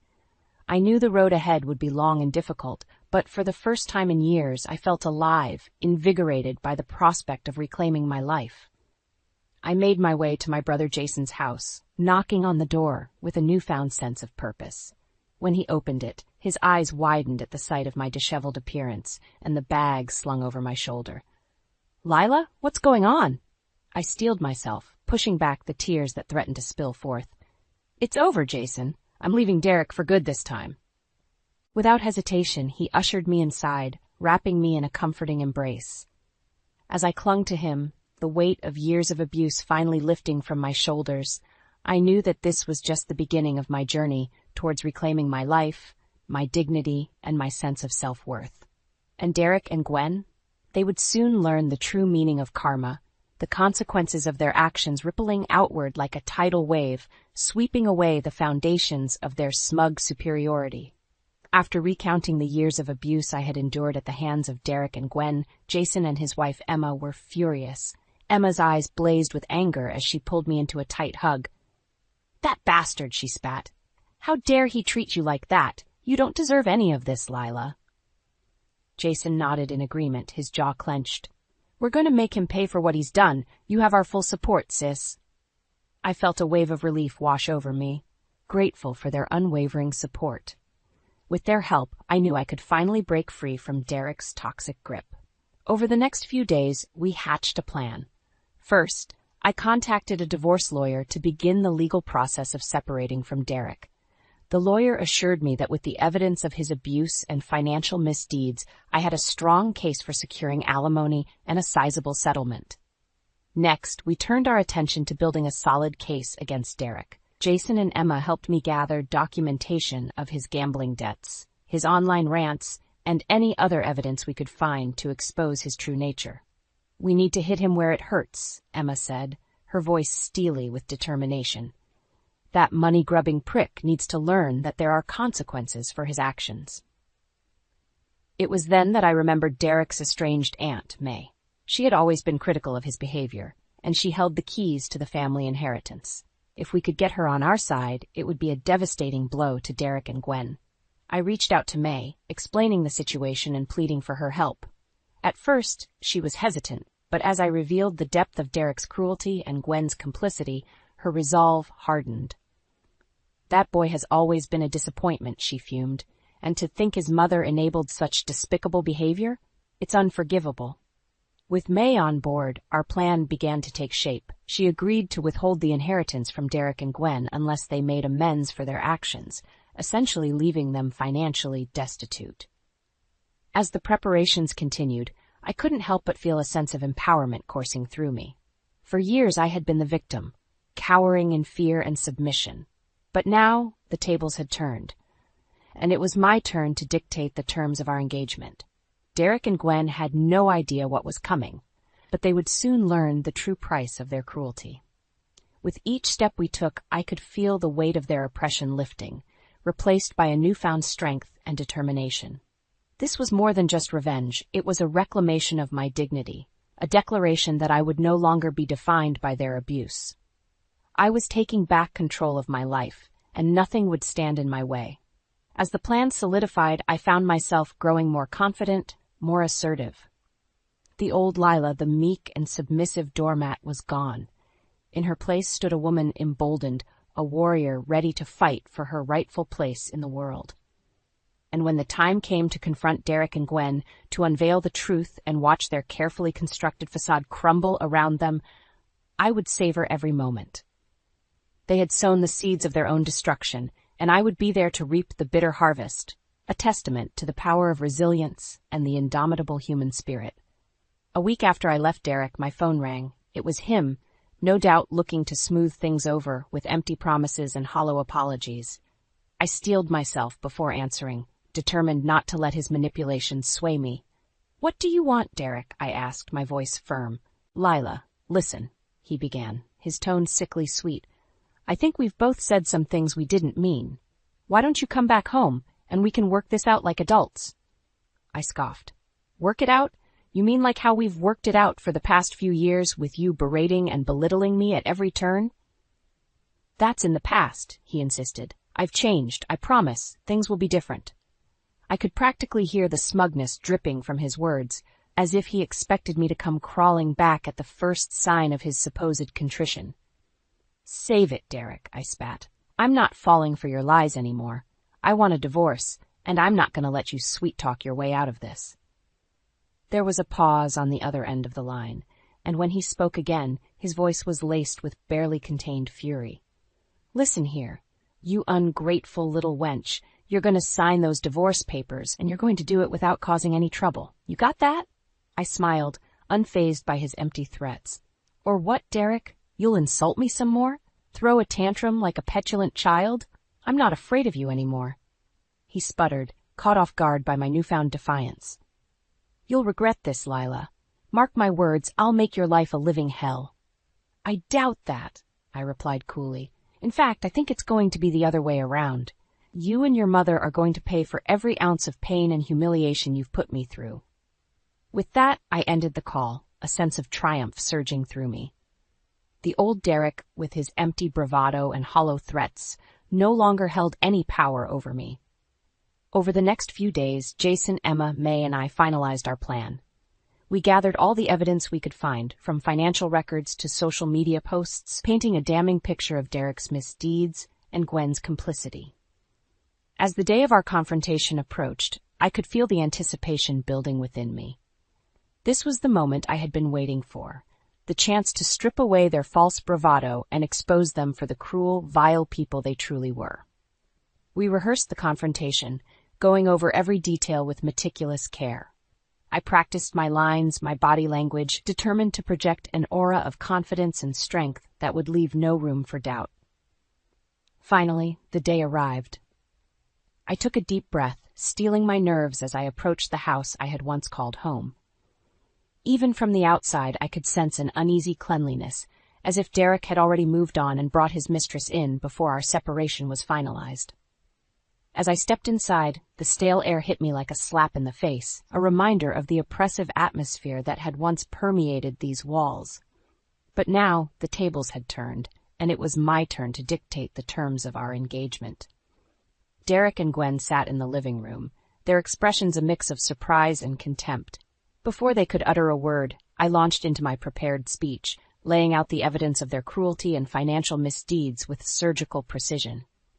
As I spoke, I could see the color drain from their faces, the realization of their impending downfall slowly sinking in.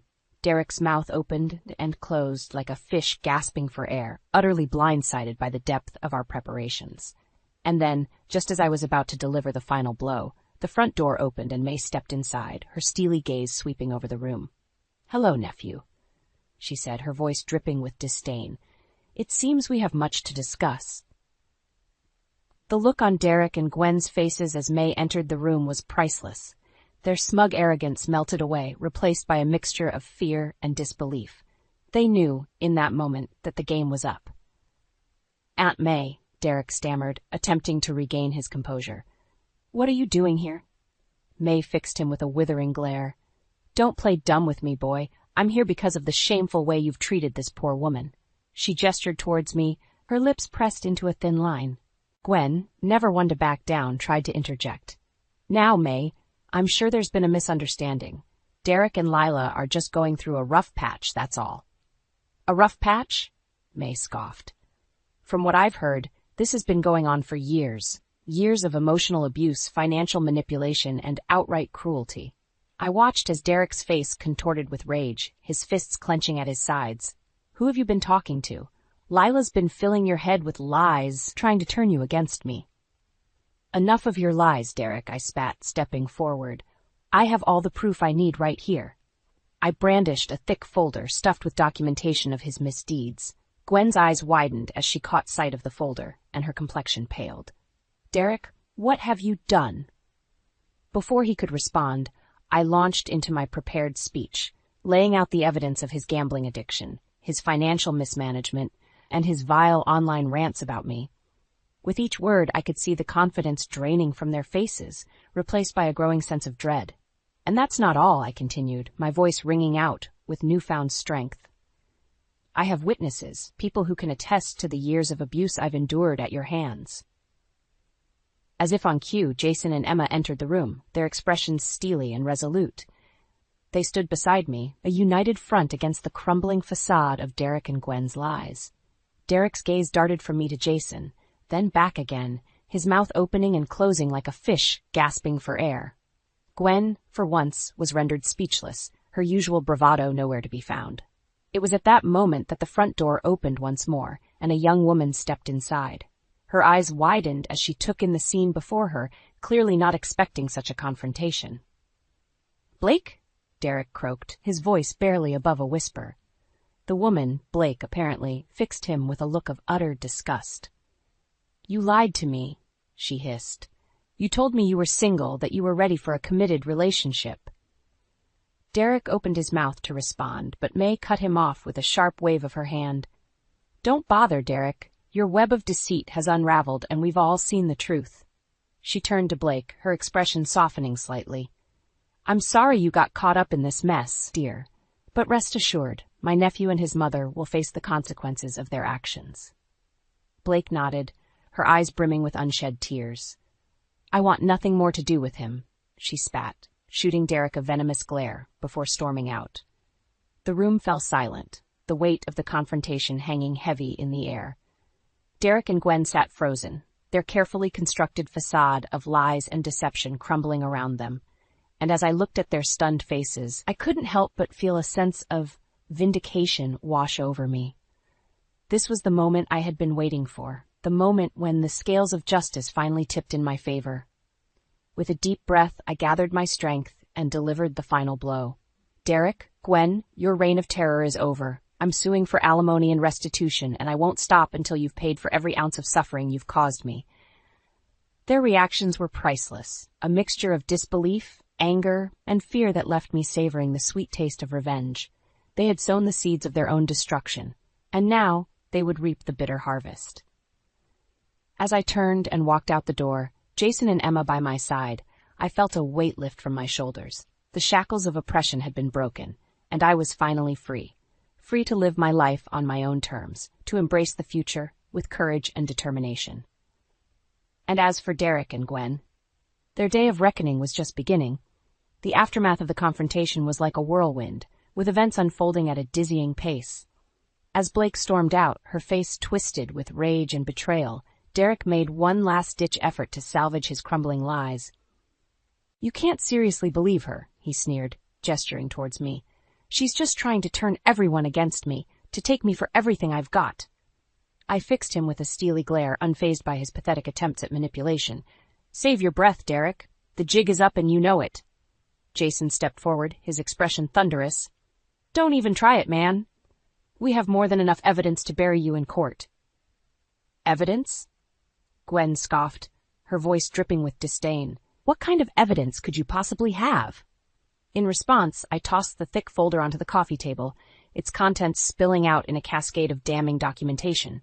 Financial records, printouts of Derek's online rants, even photos and witness statements. It was all there, laid bare for them to see. Derek's face paled as he rifled through the papers, his hands trembling with barely contained fury. "Where did you get all this?" he demanded, his voice rising in pitch. "That's not important," May interjected, her tone stern. "What's important is that we now know the truth about your gambling addiction, your financial misdeeds, and your despicable treatment of Lila."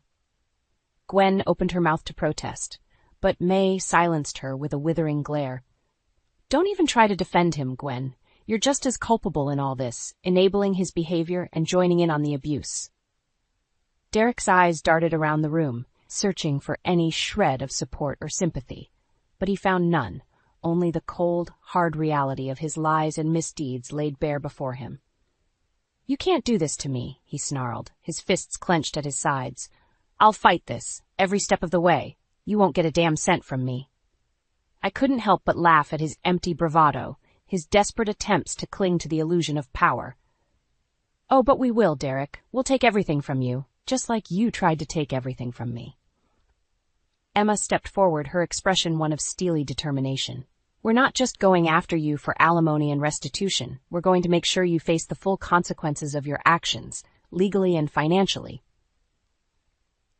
Derek's shoulders slumped, the fight draining from his body as the weight of our words sank in. He knew, in that moment, that he had lost. That his carefully constructed web of lies and deceit had finally unraveled, leaving him exposed and vulnerable. Gwen, ever the loyal enabler, tried one last time to defend her precious son. "This is outrageous," she spat. "You can't just come into our home and make these wild accusations." But May wasn't having it. She turned to her sister-in-law, her eyes blazing with a fury I had never seen before. "Enough, Gwen. Enough of your blind loyalty and willful ignorance. It ends here, today." With a heavy sigh, May reached into her purse and withdrew a thick envelope.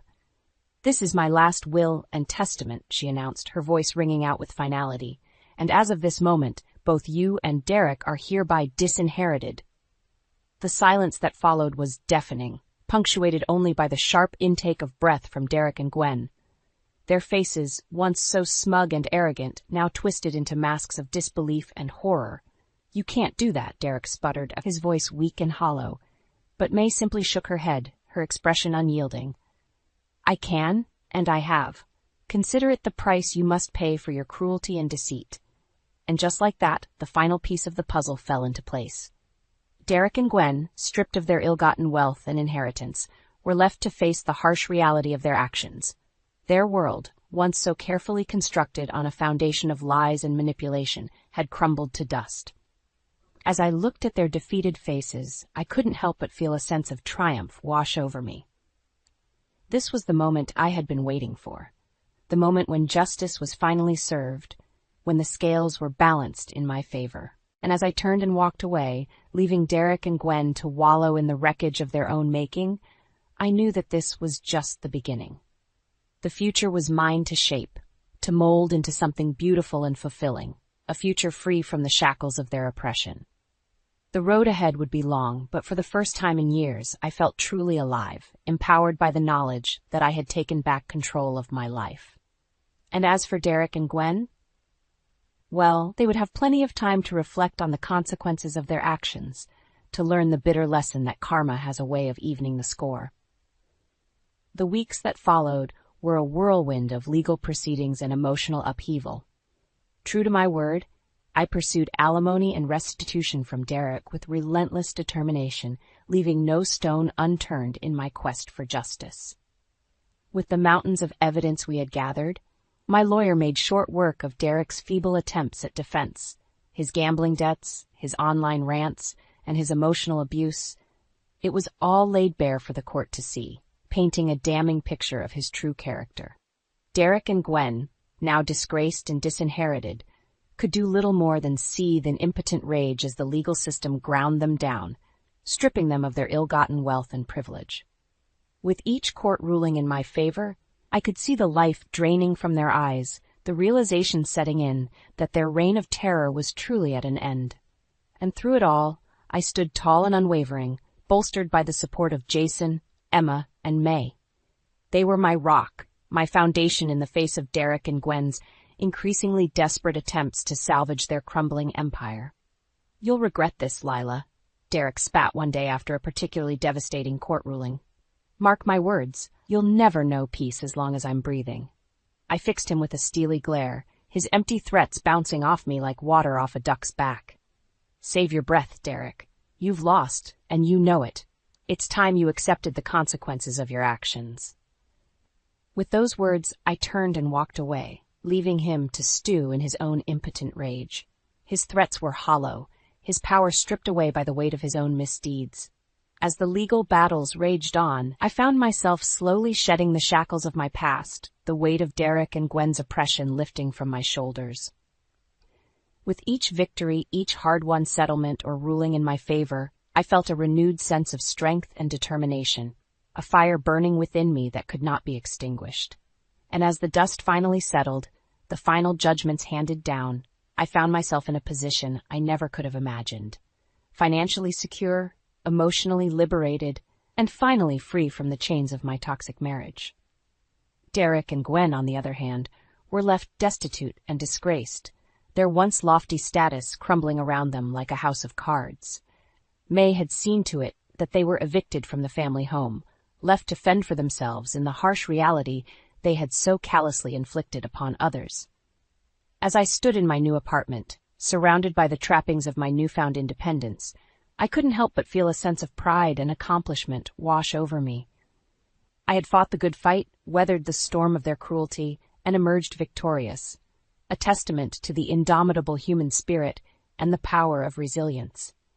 In the months that followed, I threw myself into my career with renewed vigor, channeling my newfound confidence and determination into every aspect of my work. It wasn't long before my efforts were rewarded, and I found myself promoted to a senior position within the firm, a testament to my skills and dedication. But perhaps more importantly, I began to rediscover the parts of myself that had been suppressed for so long. My passions, my dreams, and my zest for life. I took up new hobbies, explored new interests, and surrounded myself with people who truly cared for me, who supported and uplifted me rather than tearing me down. And as for the prospect of a new relationship, well, I wasn't closing that door entirely. But this time I vowed to approach it with wisdom and discernment, never again allowing myself to be subjugated or diminished by another person's cruelty or insecurity. As I stood on the balcony of my apartment one evening, gazing out over the twinkling lights of the city, I couldn't help but marvel at the journey I had taken. From the depths of emotional and financial despair, I had risen like a phoenix from the ashes, stronger, wiser, and more resilient than ever before. And in that moment, I made a silent vow, a vow to never again allow anyone to strip me of my dignity or self-worth. I was the master of my own destiny, the architect of my own future, and no one, not Derek, not Gwen, nor anyone else, could ever take that away from me again. With a deep breath and a smile on my face, I turned and went back inside, ready to embrace the next chapter of my life with open arms and an unwavering spirit. The past was behind me, and the future lay ahead, brimming with possibilities and the promise of a life truly lived on my own terms. I stared at Lucas in disbelief, his words a knife twisting in my gut. "You want a divorce? Because of her?"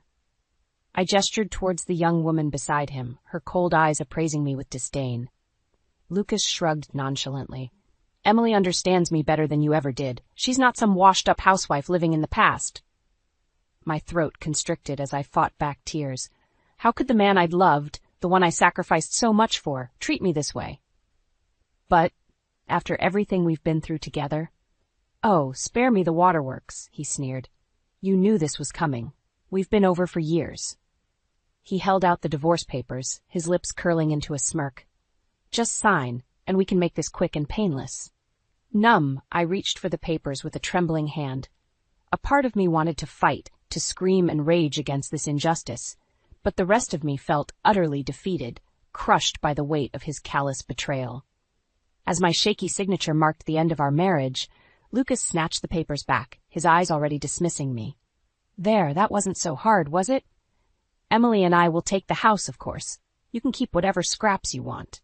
I flinched at his cruelty, memories of happier times flickering through my mind like a cruel taunt. How had we fallen so far? Later that night, I packed what little I could into a battered suitcase, tears streaming down my face.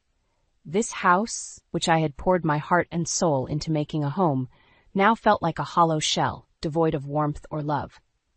As I dragged my belongings to the door, I caught a glimpse of the faded family photo on the wall. A happier time when Lucas's smile had been genuine, and his eyes held nothing but adoration for me. A bitter pang of loss twisted in my chest. I was truly alone now, cast aside like worthless trash. The harsh reality of my situation hit me like a physical blow, and I sank to the floor, overcome by the overwhelming sense of despair and betrayal. The days that followed passed in a blur of misery. I found myself in a dingy one-bedroom apartment, the bare walls and stained carpets a far cry from the comfortable home I'd known. Each night I lay awake, haunted by the memory of Lucas's cruel words and the sting of his betrayal. Survival became a daily struggle. With no job and a rapidly dwindling savings, I was forced to take on whatever menial work I could find, waitressing, cleaning houses, anything to keep a roof over my head.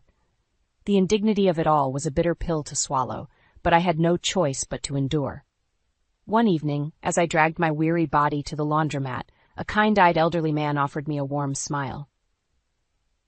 "Rough day?" I managed a weak nod, too exhausted to muster a response. "I'm Walter," he said, his voice gentle. "You look like you could use a friend." Normally, I would have brushed off such an overture, but something about Walter's genuine concern broke through the shell I'd built around myself. Before I knew it, I found myself pouring out the sordid tale of Lucas's betrayal, the words tumbling out in a torrent of pent-up anguish. To my surprise, Walter listened with patient understanding, his kind eyes reflecting a depth of empathy that touched my soul. "That scoundrel doesn't deserve a woman like you," he said, his voice tinged with righteous indignation. In that moment, I felt a flicker of something I hadn't experienced in far too long. Hope. Perhaps I wasn't as alone in this world as I'd thought. Over the following weeks, Walter became a constant presence in my life, offering a listening ear and a shoulder to lean on. Bit by bit, I found myself opening up to him, drawn to his gentle wisdom and unwavering kindness. One day, as we shared a cup of coffee in his immaculate suburban home, Walter revealed a startling truth. "You know, I knew your mother many years ago," he said wistfully.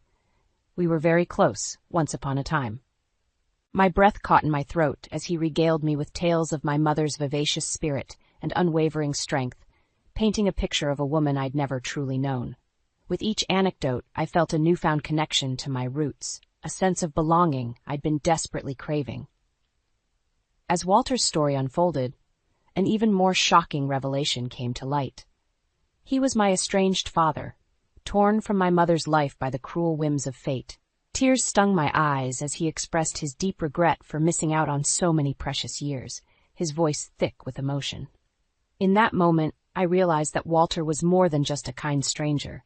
He was a lifeline, a beacon of hope in the darkest of storms. And as I gazed into his eyes, so much like my own, I knew that together we could weather any tempest that lay ahead. Walter's revelation hit me like a ton of bricks. My estranged father, the man I'd longed for my entire life, had been right here all along. A flurry of emotions swirled within me. Joy, anger, disbelief. But above all else, a profound sense of relief washed over me. I wasn't alone in this world after all. "Why didn't you try to find me?" I asked, my voice trembling with a mix of hurt and hope. Walter's eyes were heavy with remorse. "I did try, for years, but your mother, she made it clear she wanted a clean break. I respected her wishes, even though it broke my heart." I nodded slowly, understanding dawning. My mother had been fiercely independent, determined to make it on her own after the heartbreak of my father leaving. Still, a part of me wished he'd tried harder. As if sensing my inner turmoil, Walter reached out and gave my hand a gentle squeeze. "I know I can never make up for the lost time, but I'd like to try, if you'll have me." In that moment, I made a decision, one that would change the course of my life forever. "I'd like that," I said, my voice thick with emotion. The next few weeks passed in a whirlwind as I moved into Walter's warm, inviting home. For the first time in longer than I could remember, I felt a sense of belonging, of being truly cared for. Walter doted on me like a doting father, his kindness and compassion a soothing balm for my wounded soul. Yet even as I slowly began to heal, the specter of Lucas's betrayal lingered like a dark cloud, casting a pall over my newfound happiness. Try as I might, I couldn't shake the bitter sting of his cruelty, the way he'd so callously discarded me for that young, vapid woman. One evening, as Walter and I shared a comfortable silence in his cozy living room, he fixed me with a penetrating gaze. "You know, I used to be a private investigator," he he said, his voice taking on a conspiratorial tone. My interest piqued. I leaned forward, hanging on his every word. If you wanted, I could look into this Lucas fellow, he offered. See if there's more to his story than meets the eye. A spark of determination flickered within me. Could this be my chance to finally uncover the truth, to expose Lucas for the lying snake he was?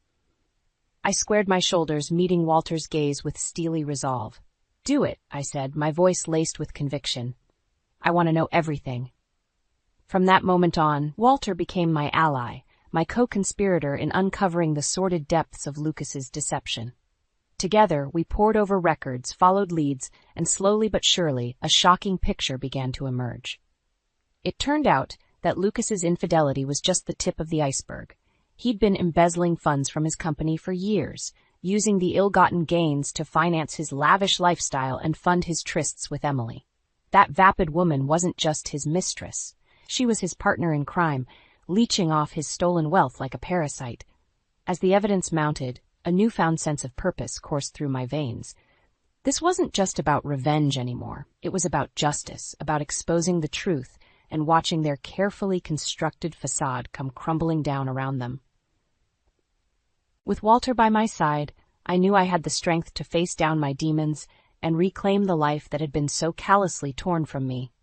The battle lines were drawn, and I was ready for war. With the truth about Lucas's misdeeds laid bare before me, a newfound sense of purpose took root within my soul. No longer was I the meek, downtrodden woman he had so callously discarded. I was a woman reborn, fueled by a righteous fury that burned brighter with each damning revelation. Walter's private investigation firm became my second home, a hub of activity where we plotted and strategized, determined to bring Lucas's house of lies crashing down around him. Day after day, I immersed myself in the work, poring over financial records and piecing together the intricate web of deceit he had spun. With each new piece of evidence we uncovered, I felt my confidence growing, the shackles of self-doubt that had once bound me falling away. I was no longer the naive, trusting wife blinded by love. I was a force to be reckoned with, armed with the truth and an unwavering resolve to see justice served. You're a natural at this, Walter would often remark, a hint of pride in his voice as he watched me methodically dissect the case files. Like you were born for it. And indeed, I found myself thriving in this new environment, my analytical mind reveling in the challenge of unraveling the tangled threads of Lucas's misdeeds. It was as if a part of me that had lain dormant for years was finally awakening, stretching its wings and embracing the thrill of the hunt. Yet, even as we built an ironclad case against Lucas and his co-conspirator Emily, a part of me hesitated, torn between the burning desire for vengeance and the lingering embers of the love I had once felt for him. What do you plan to do with all this? Walter asked one evening, his steady gaze fixed on me. I faltered, the weight of the decision bearing down on me like a physical force. I don't know, I admitted, my voice wavering. Part of me wants to see them pay for what they've done, to watch their lives crumble the way they destroyed mine. But another part? Walter nodded in understanding, his eyes kind yet resolute. Whatever path you choose, I'll stand by you. But remember, Jennifer, this is about more than just revenge. It's about reclaiming your life, your dignity, and ensuring they can never hurt anyone else the way they've hurt you. His words resonated deep within me, stoking the embers of my determination. He was right. This wasn't just about settling a personal score. It was about righting a wrong, about exposing the truth, and ensuring that the scales of justice were balanced once more. With a renewed sense of purpose, I squared my shoulders and met Walter's gaze head-on. You're right, I said, my voice steady and unwavering. It's time to bring them down, once and for all. From that moment on, I attacked the case with a singular focus, meticulously gathering every shred of evidence, every damning detail that would seal Lucas and Emily's fate. I was no longer the victim. I was the hunter, and they were my prey. And when the time came to strike, I would be ready, armed with the truth and an unshakable resolve to see justice served, no matter the cost. As the weeks ticked by, our case against Lucas and Emily grew stronger by the day. With each new piece of evidence we uncovered, the web of lies they had spun became more tangled, more inescapable. Yet, even as we closed in on our quarry, A part of me remained guarded, wary of allowing myself to hope for true vindication. It was during this time that I met Peter, a sharp-eyed lawyer who had been brought in to consult on the legal aspects of our case. From the moment we shook hands, I felt an instant connection, a spark of understanding that went beyond mere professional courtesy. "You've been through hell," he remarked one day, his piercing gaze seeming to see straight through to my very soul. "But you're not letting it break you. That takes real strength." His words resonated within me, stirring something long dormant, a flicker of attraction, of hope for a future beyond the all-consuming quest for justice that had consumed my every waking thought. As we worked side by side, poring over legal documents and strategizing our next moves, I found myself drawn to Peter's unwavering confidence, his steadfast belief in the power of truth and accountability. He was a kindred spirit, a man who understood the weight of what we were undertaking and welcomed the challenge with open arms. "We're going to nail these bastards," he would say, his jaw set in determination. "They'll wish they never crossed paths with us." And as the days turned to weeks, that shared sense of purpose blossomed into something deeper, something that brought a warmth to my heart I hadn't felt in far too long. Peter became my rock, my anchor in the storm of emotions that threatened to overwhelm me as the endgame drew near. Finally, the day arrived, the moment we had been building towards, the reckoning that would either see justice served or leave us adrift in the wreckage of our failed crusade. With trembling hands, I donned my armor, a crisp suit that lent me an air of authority, a mask of steely resolve to hide the maelstrom of nerves churning within. Peter met my gaze, his eyes shining with a mixture of pride and resolve. "You've got this," he murmured, giving my hand a reassuring squeeze. "It's time to make them pay." And so we marched into battle, our heads held high, armed with the truth and an unshakable belief in the power of justice. As we confronted Lucas and Emily with the damning evidence of their misdeeds, I watched their carefully constructed facades crumble, their lies exposed for all to see. The looks on their faces, a potent mixture of shock, fear, and desperate denial, will be forever seared into my memory. In that moment, I realized that true vengeance wasn't about inflicting pain or seeking retribution. It was about reclaiming my dignity, my self-worth, and ensuring that these two toxic individuals could never victimize another soul. As the legal proceedings unfolded, as Lucas and Emily were stripped of their ill-gotten wealth and faced the prospect of prison time, I felt a weight lift from my shoulders, the weight of anger, of bitterness, of the all-consuming need for revenge that had driven me for so long. And when it was all said and done, when the dust had settled and the battle was won, I turned to Peter with a sense of overwhelming gratitude. Without him, without his unwavering support and belief in me, I might have faltered, might have lost my way in the darkness. But now, as I gazed into his eyes, I saw not just a trusted ally, but the promise of a future where I could finally leave the past behind and embrace the possibilities that lay ahead. The day of reckoning had finally arrived. With Peter by my side, we strode into Lucas's office, our footsteps echoing like a death knell. He looked up, his face contorting into a sneer when he saw me. "Well, if it isn't the bitter ex-wife," he sneered. "Come to beg for scraps?" I met his gaze unflinchingly, my resolve fortified by months of meticulous preparation. "Actually, Lucas, we're here to end your little charade once and for all." Peter stepped forward, a thick file in his hands. "We have all the evidence we need to prove your embezzlement scheme. The jig is up." Lucas's smug expression faltered, his eyes darting nervously between us. "Embezzlement? That's absurd. I'm a respected businessman." "Save it," I spat. "We know everything, the offshore accounts, the kickbacks, all of it. And we have proof that Emily was in on the whole thing." As if on cue, Emily sidled into the room, her face pale. "Lucas, what is she talking about?" He turned on her, his eyes wild. "You said you covered our tracks. You useless little—" "Enough." Peter's voice cracked like a whip, silencing them both. "The evidence speaks for itself.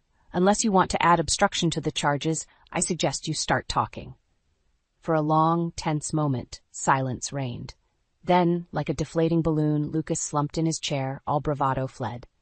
All right, you got me." I watched, numb, as he laid it all out.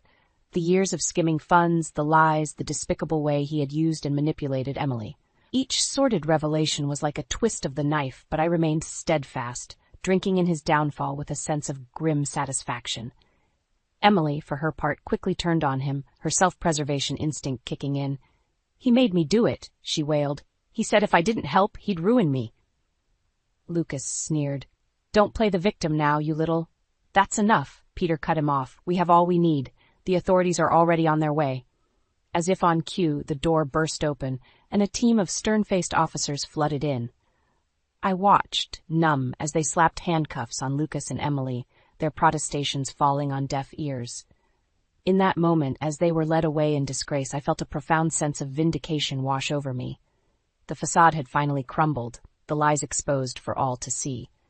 And I, the woman they had so callously discarded, had been the architect of their downfall.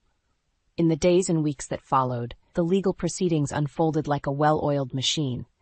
Lucas and Emily's empire crumbled, their ill-gotten wealth seized, their reputations in tatters. And through it all, I remained a silent observer, drinking in their suffering with a sense of grim satisfaction. Yet, even as I savored their comeuppance, a part of me felt hollow. The all-consuming drive for revenge that had fueled me for so long had been sated, leaving an emptiness in its wake.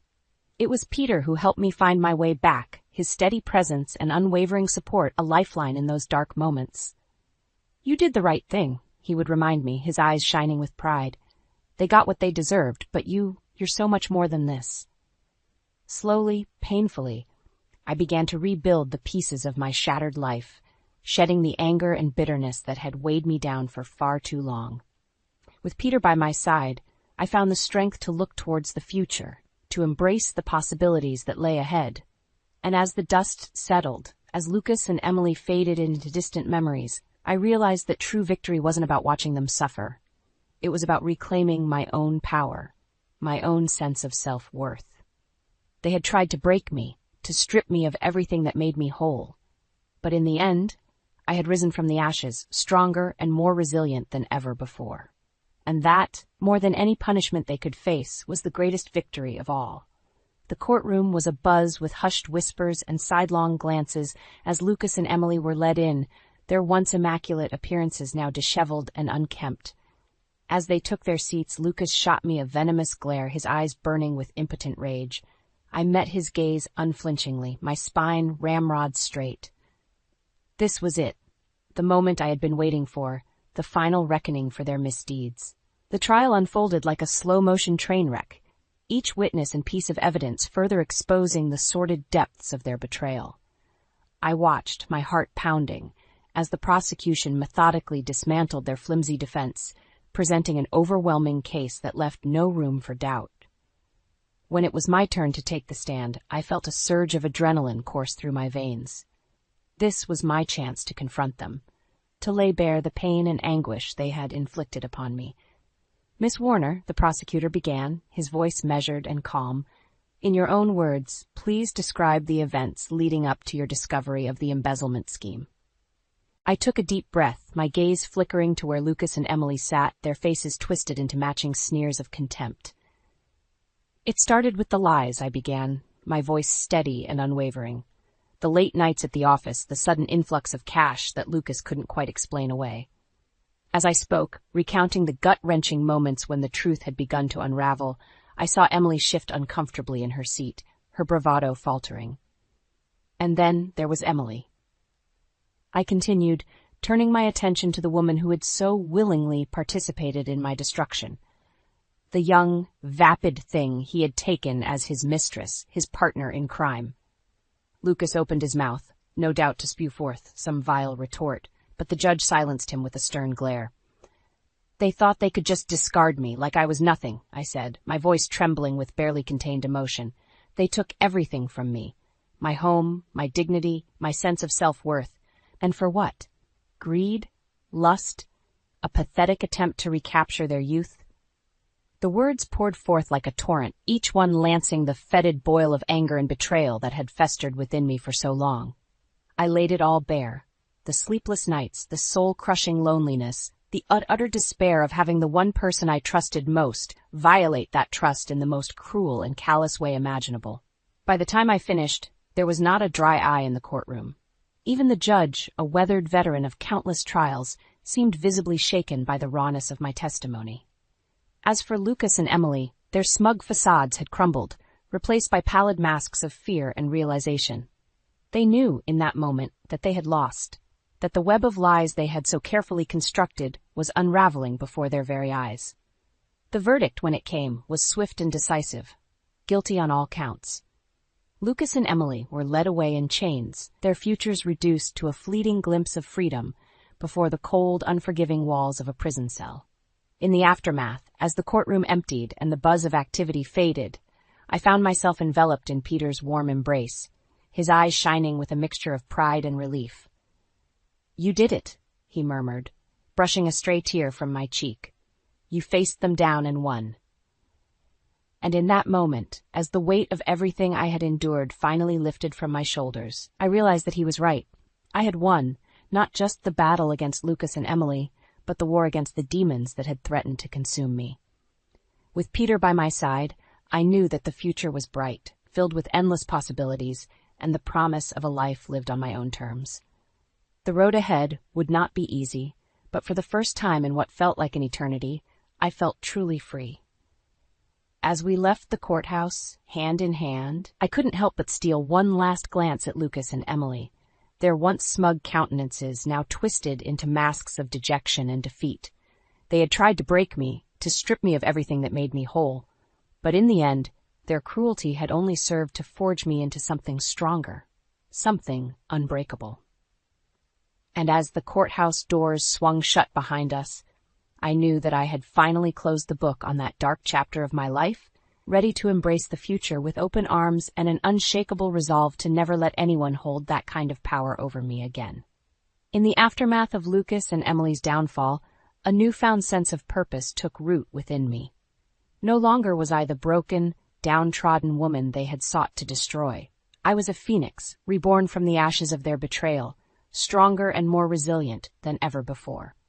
With Peter by my side, I threw myself into the work at Walter's private investigation firm, relishing the thrill of uncovering the truth and righting wrongs. Each case we took on was a chance to make a difference, to ensure that justice prevailed, no matter how tangled the web of lies. "You're a natural at this," Peter would often remark, his eyes shining with admiration as I deftly unraveled the most complex of mysteries. "It's like you were born for it." And he was right. In the world of private investigation, I had found my true calling, a path that allowed me to channel the hard-won lessons of my past into something meaningful and purposeful. As the months rolled by, Walter watched my transformation with a mixture of pride and awe, his fatherly affection shining through in every interaction. "You've come so far, my dear," he would say, his eyes misty with emotion. "Your mother would be so proud." His words were a balm to the lingering wounds within me, a reminder that even in my darkest moments, I had never been truly alone. Walter had been my rock, my steadfast ally in the fight against Lucas and Emily's villainy, and now he was my mentor, guiding me towards a future brighter than I could have ever imagined. Together we tackled case after case, our reputation for uncompromising integrity and dogged determination spreading like wildfire through the city. From missing persons to corporate espionage, no mystery was too complex, no challenge too daunting for our tight-knit team. And through it all, Peter remained my anchor, his unwavering love and support a constant source of strength and inspiration. "You're a force to be reckoned with," he would whisper in the quiet moments, his arms wrapped around me in a tender embrace. "Nothing can stop you now." As the years passed, our bond only grew stronger, our shared understanding and respect blossoming into a love deeper than I had ever known. And when Peter finally dropped to one knee, a simple diamond ring glittering in his palm, I knew that my journey had come full circle, from the depths of despair to the heights of pure, unbridled joy. "Yes," I breathed, tears of happiness streaking my cheeks as he slipped the ring onto my finger. 1,000 times, yes. In that moment, as our lips met in a searing kiss, I knew that I had finally left the ghost of Lucas and Emily behind for good. They were mere footnotes in the grand tapestry of my life, footnotes that had ultimately shaped me into the woman I was always meant to become.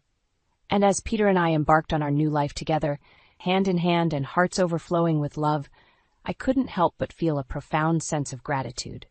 Gratitude for the trials that had forged me into someone unbreakable. Gratitude for the people who had stood by me through it all.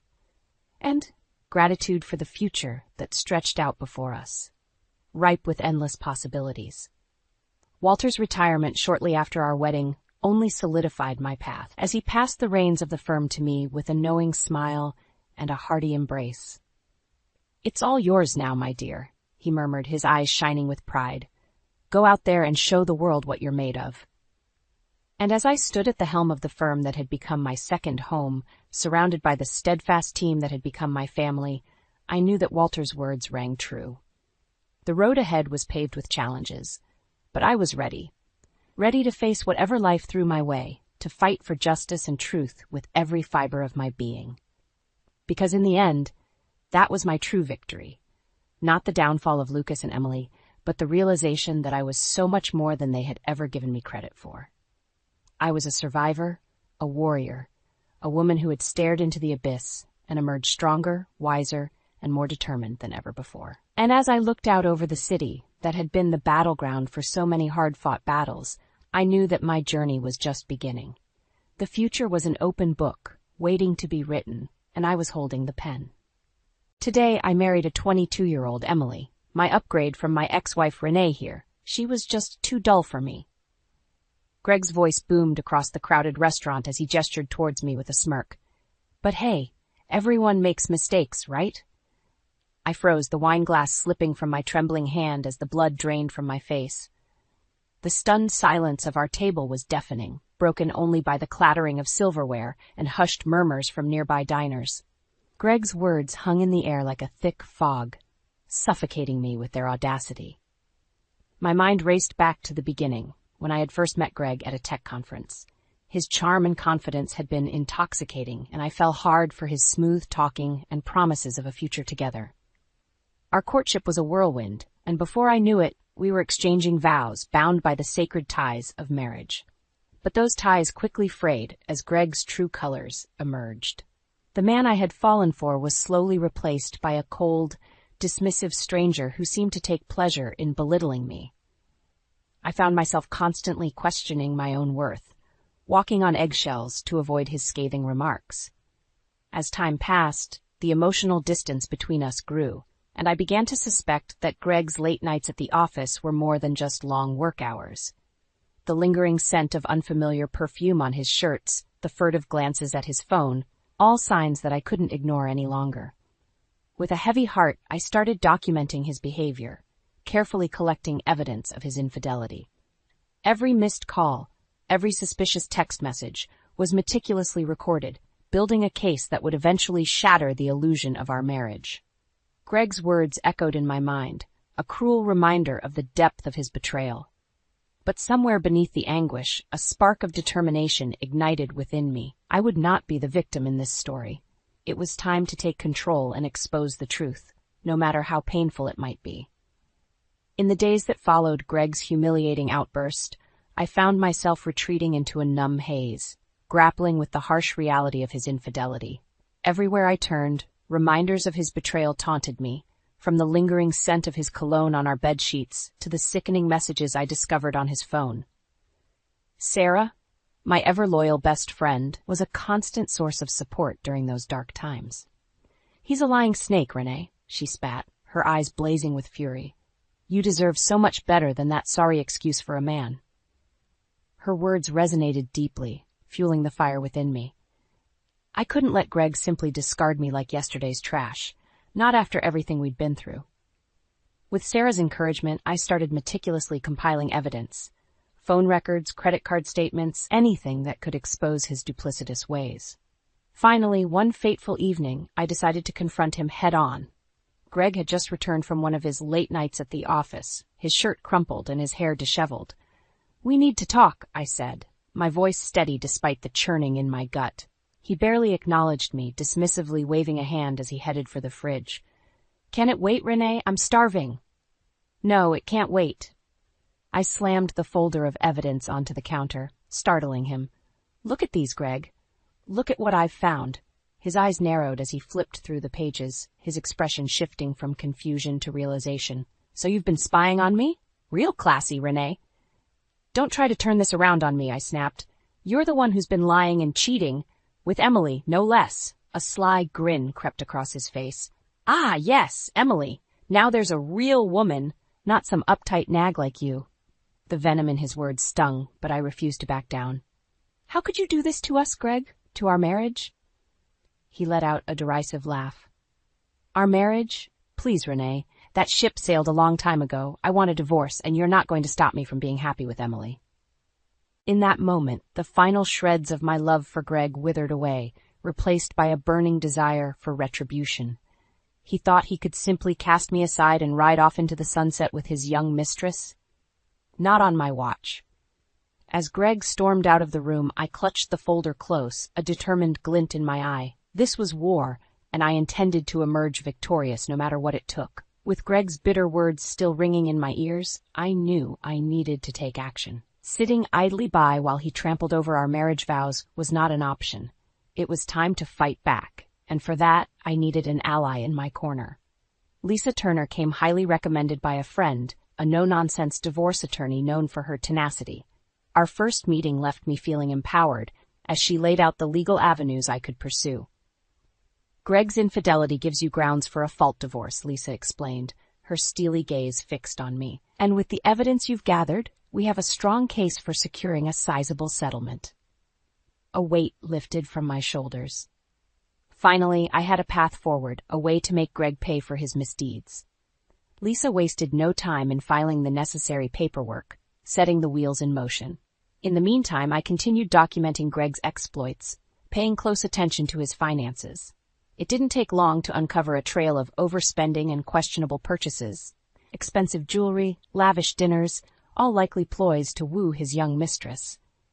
One fateful afternoon, as I was restocking our fridge at the local grocery store, a familiar figure caught my eye.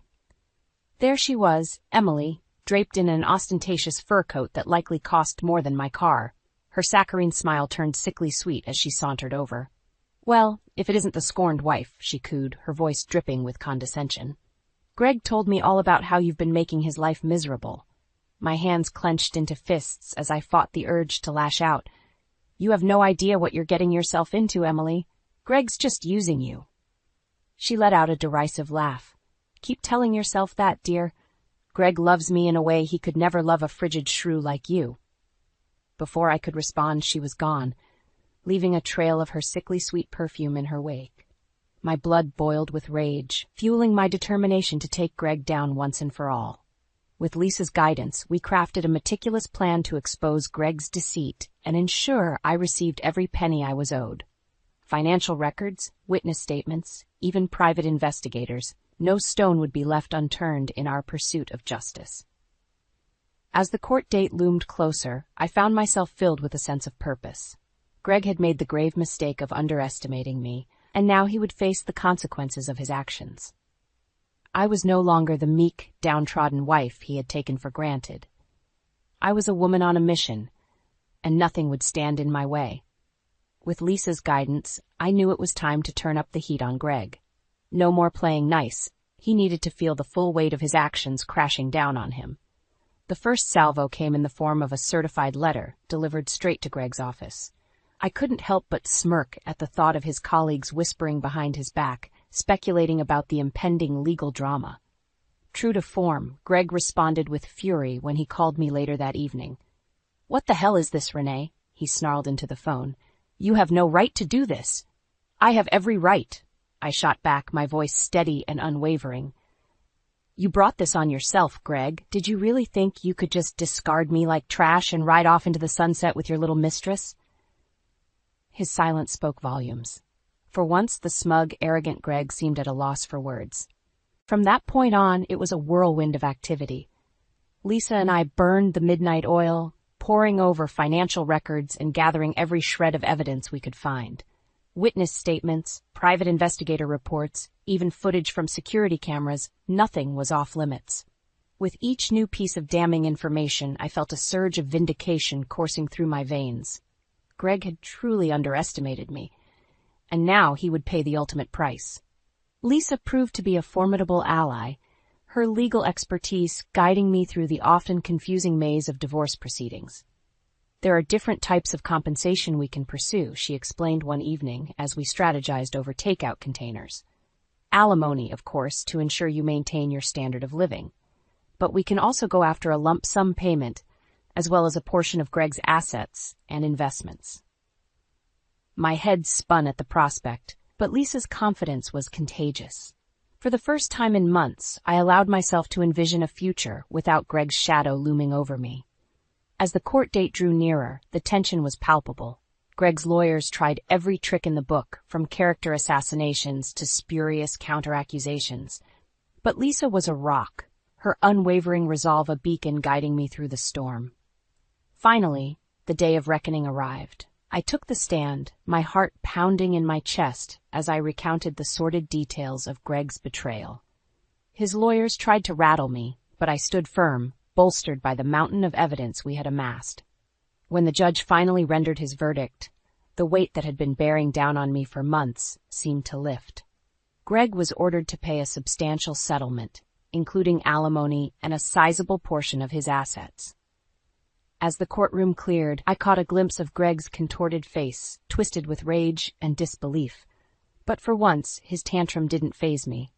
I had won, and nothing could take that away from me. The weight of the past year seemed to lift from my shoulders as I stepped out of the courthouse, the crisp autumn air filling my lungs. For the first time in what felt like an eternity, I was free. Free from Greg's grip, free from the turmoil that had consumed my life. As I finalized the divorce paperwork and transferred the settlement funds into my own account, a sense of vindication washed over me. Greg had tried his damnedest to break me, but in the end, I had emerged victorious, with my dignity and self-worth intact. Of course, Greg couldn't let me savor the victory without one last temper tantrum. As I was packing up the last remnants of my life from our once-shared home, he barged in, his face contorted with rage. "You think you've won, don't you?" he spat, looming over me with clenched fists. "Well, this isn't over, Renee. You haven't heard the last of me." I met his gaze with a calm, steady stare. "It's over, Greg. I've moved on, and so should you." Without another word, I brushed past him, leaving him to stew in his own bitterness. In the weeks that followed, I found solace in the simple pleasures I had long neglected. Leisurely walks in the park, catching up on my reading, and reconnecting with old friends. It was as if a weight had been lifted, allowing me to breathe freely for the first time in years. Sarah, ever the supportive friend, insisted on treating me to a much-needed getaway. "You've been through hell and back," she said, wrapping me in a warm embrace. "It's time to treat yourself." And so, with my settlement funds safely tucked away, I booked a solo trip to the coast. A chance to reset and rediscover the woman I had been before Greg's toxicity seeped into my life. The salty sea air and the rhythmic crash of waves against the shore worked their magic, slowly but surely washing away the lingering ache of my shattered marriage. As I strolled along the sand, the sun's warmth caressing my skin, I marveled at the newfound freedom I had fought so hard to reclaim. No longer was I beholden to Greg's whims and moods, walking on eggshells to avoid his wrath. I was my own woman, master of my own destiny, with a world of possibilities stretching out before me. In those quiet moments of solitude, I found myself reflecting on the path that had led me here, the heartache, the betrayal, the grueling battle for justice. And yet, through it all, I had emerged stronger, more resilient, and more fiercely protective of my own worth. As I watched the sun dip below the horizon, painting the sky in brilliant hues of orange and pink, I made a silent vow to myself. Never again would I allow someone else to diminish my light. The future was mine to shape, and I intended to do so on my own terms, without apology or regret.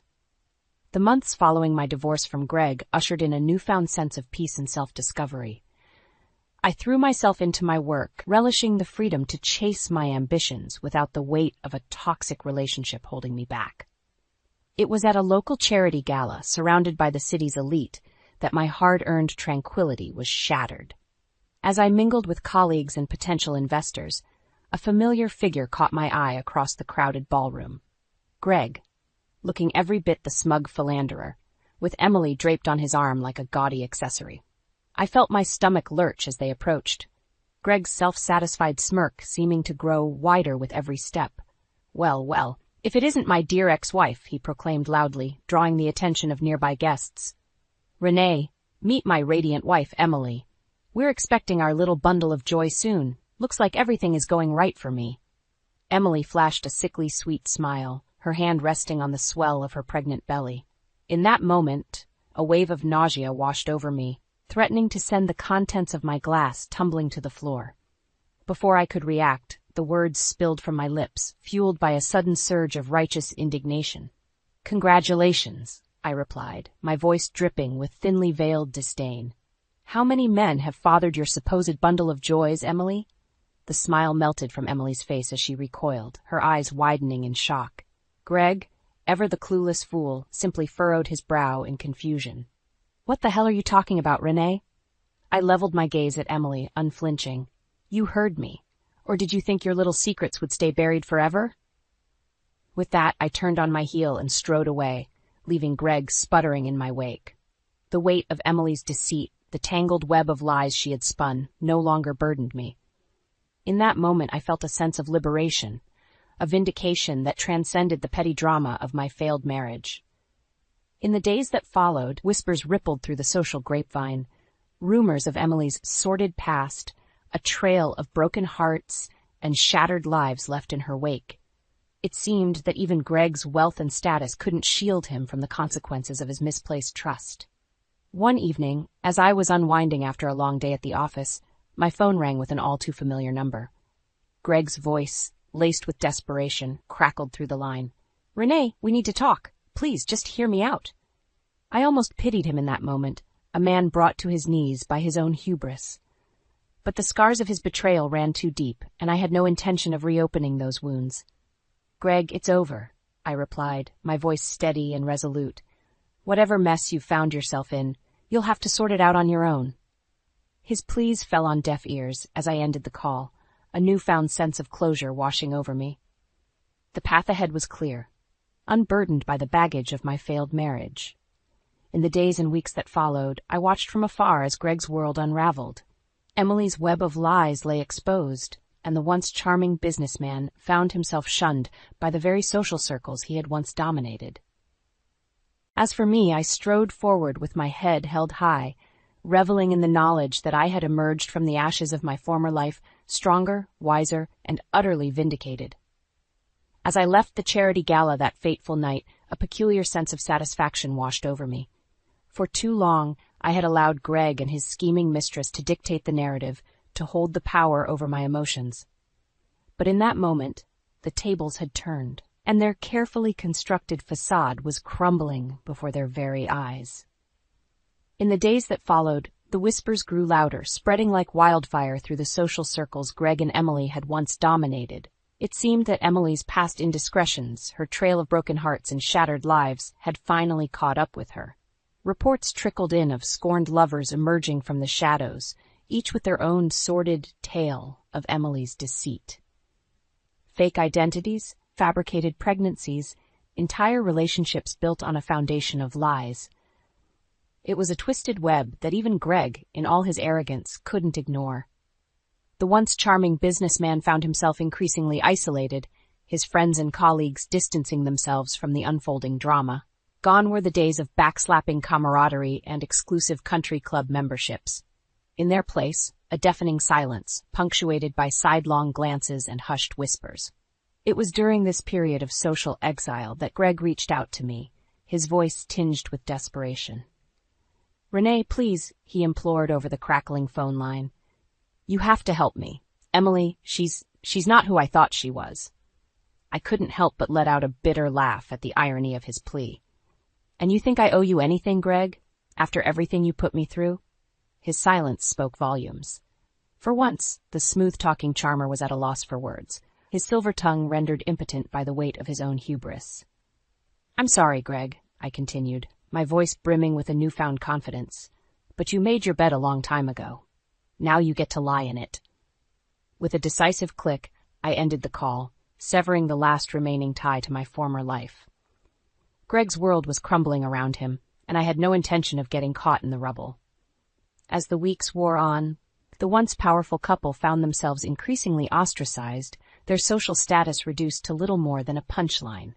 Emily's web of lies lay exposed, her carefully curated persona unraveling thread by thread.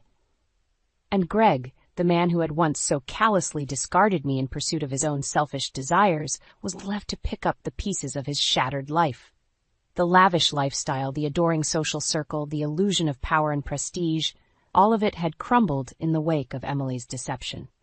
For my part, I watched the drama unfold from a safe distance, a silent observer to the karmic retribution that had befallen my former tormentors. There was a certain poetic justice in their downfall, a vindication that transcended mere words or actions. As I moved forward with my life, building a thriving career and nurturing healthy relationships, I couldn't help but feel a sense of gratitude for the trials I had endured. They had forged me into a stronger, more resilient woman, one who would never again allow herself to be diminished by the likes of Greg or Emily. In the end, their twisted games had only served to illuminate my own inner strength, a resilience that had carried me through the darkest of times and into the light of a new, fulfilling chapter. And for that, I would be eternally grateful. 2 years had passed since that fateful encounter with Greg and Emily at the charity gala, 2 years of healing, growth, and hard-earned triumph. As I stood in the sleek, modern office that had become the headquarters of my burgeoning tech startup, I couldn't help but marvel at how far I'd come. What had once been a mere glimmer of an idea, a passion project born out of the ashes of my failed marriage, had now blossomed into a thriving business empire. My innovative software solutions were in high demand, attracting clients from all corners of the globe and securing my financial independence for years to come. Gone were the days of walking on eggshells, of letting Greg's toxic presence dictate my every move. I was the master of my own destiny now, calling the shots and shaping my future with an unwavering determination. As I navigated the bustling office, exchanging friendly banter with my dedicated team of employees, I couldn't help but feel a sense of pride and accomplishment. This was my legacy, built from the ground up through sheer grit and resilience. Of course, the road to success hadn't been an easy one. There had been countless late nights, nerve-wracking pitches to skeptical investors, and more than a few setbacks along the way. But each obstacle had only served to fuel my determination, reminding me of the depths I had been forced to climb from. In stark contrast to my own ascent, Greg's fortunes had taken a decidedly different turn. Word had trickled down through the grapevine that he was now persona non grata in the business world, his once sterling reputation tarnished beyond repair by the fallout from Emily's deception. Jobless and shunned by his former social circles, Greg had become little more than a cautionary tale, a reminder of the perils of unchecked arrogance and poor judgment. Part of me almost pitied the man, reduced to a mere shadow of his former self. Almost. The truth was I had long since moved past any lingering bitterness or resentment towards my ex-husband. His actions, while reprehensible, had ultimately served as the catalyst for my own personal revolution, forcing me to shed the shackles of my former meek existence and embrace the strong, self-assured woman I had become.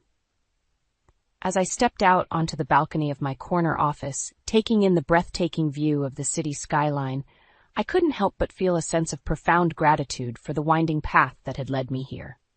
The heartache, the betrayal, the grueling battles, they had all been necessary steps on my journey towards true fulfillment. A gentle knock at the door broke me from my reverie, and I turned to find Nathan, my new romantic partner, standing in the doorway with a warm smile. Nathan, with his kind eyes and unwavering support, had been a beacon of light during those darkest days, a reminder that not all men were cut from the same cloth as Greg. "Ready for our dinner reservation?" he asked, his voice laced with affection. I nodded, slipping my hand into his as we made our way out of the office. For the first time in what felt like an eternity, I was truly, blissfully content. Not just with my professional achievements, but with the person I had become. As we strolled through the city streets, surrounded by the hustle and bustle of urban life, I couldn't help but feel a sense of hope and optimism for the future. The shadows of my past had been banished, replaced by a newfound appreciation for the present and all the wonders it had to offer. Greg and Emily were mere footnotes in my story now, relics of a chapter best left behind. The path ahead was mine to forge, unencumbered by the weight of past mistakes or regrets. And with each step forward, I felt myself growing stronger, more resilient, and more confident in my ability to conquer whatever obstacles life might throw my way. I wiped the flour from my hands, inhaling the sweet aroma of freshly baked cookies wafting through my kitchen. The front door creaked open, and I turned to see Derek sauntering in, his trademark charming smile plastered across his face. "Hey, darling, smell those cookies, but I have something even sweeter for you," he said, his eyes twinkling with mischief. I couldn't help but smile back, even as a flicker of unease passed through me.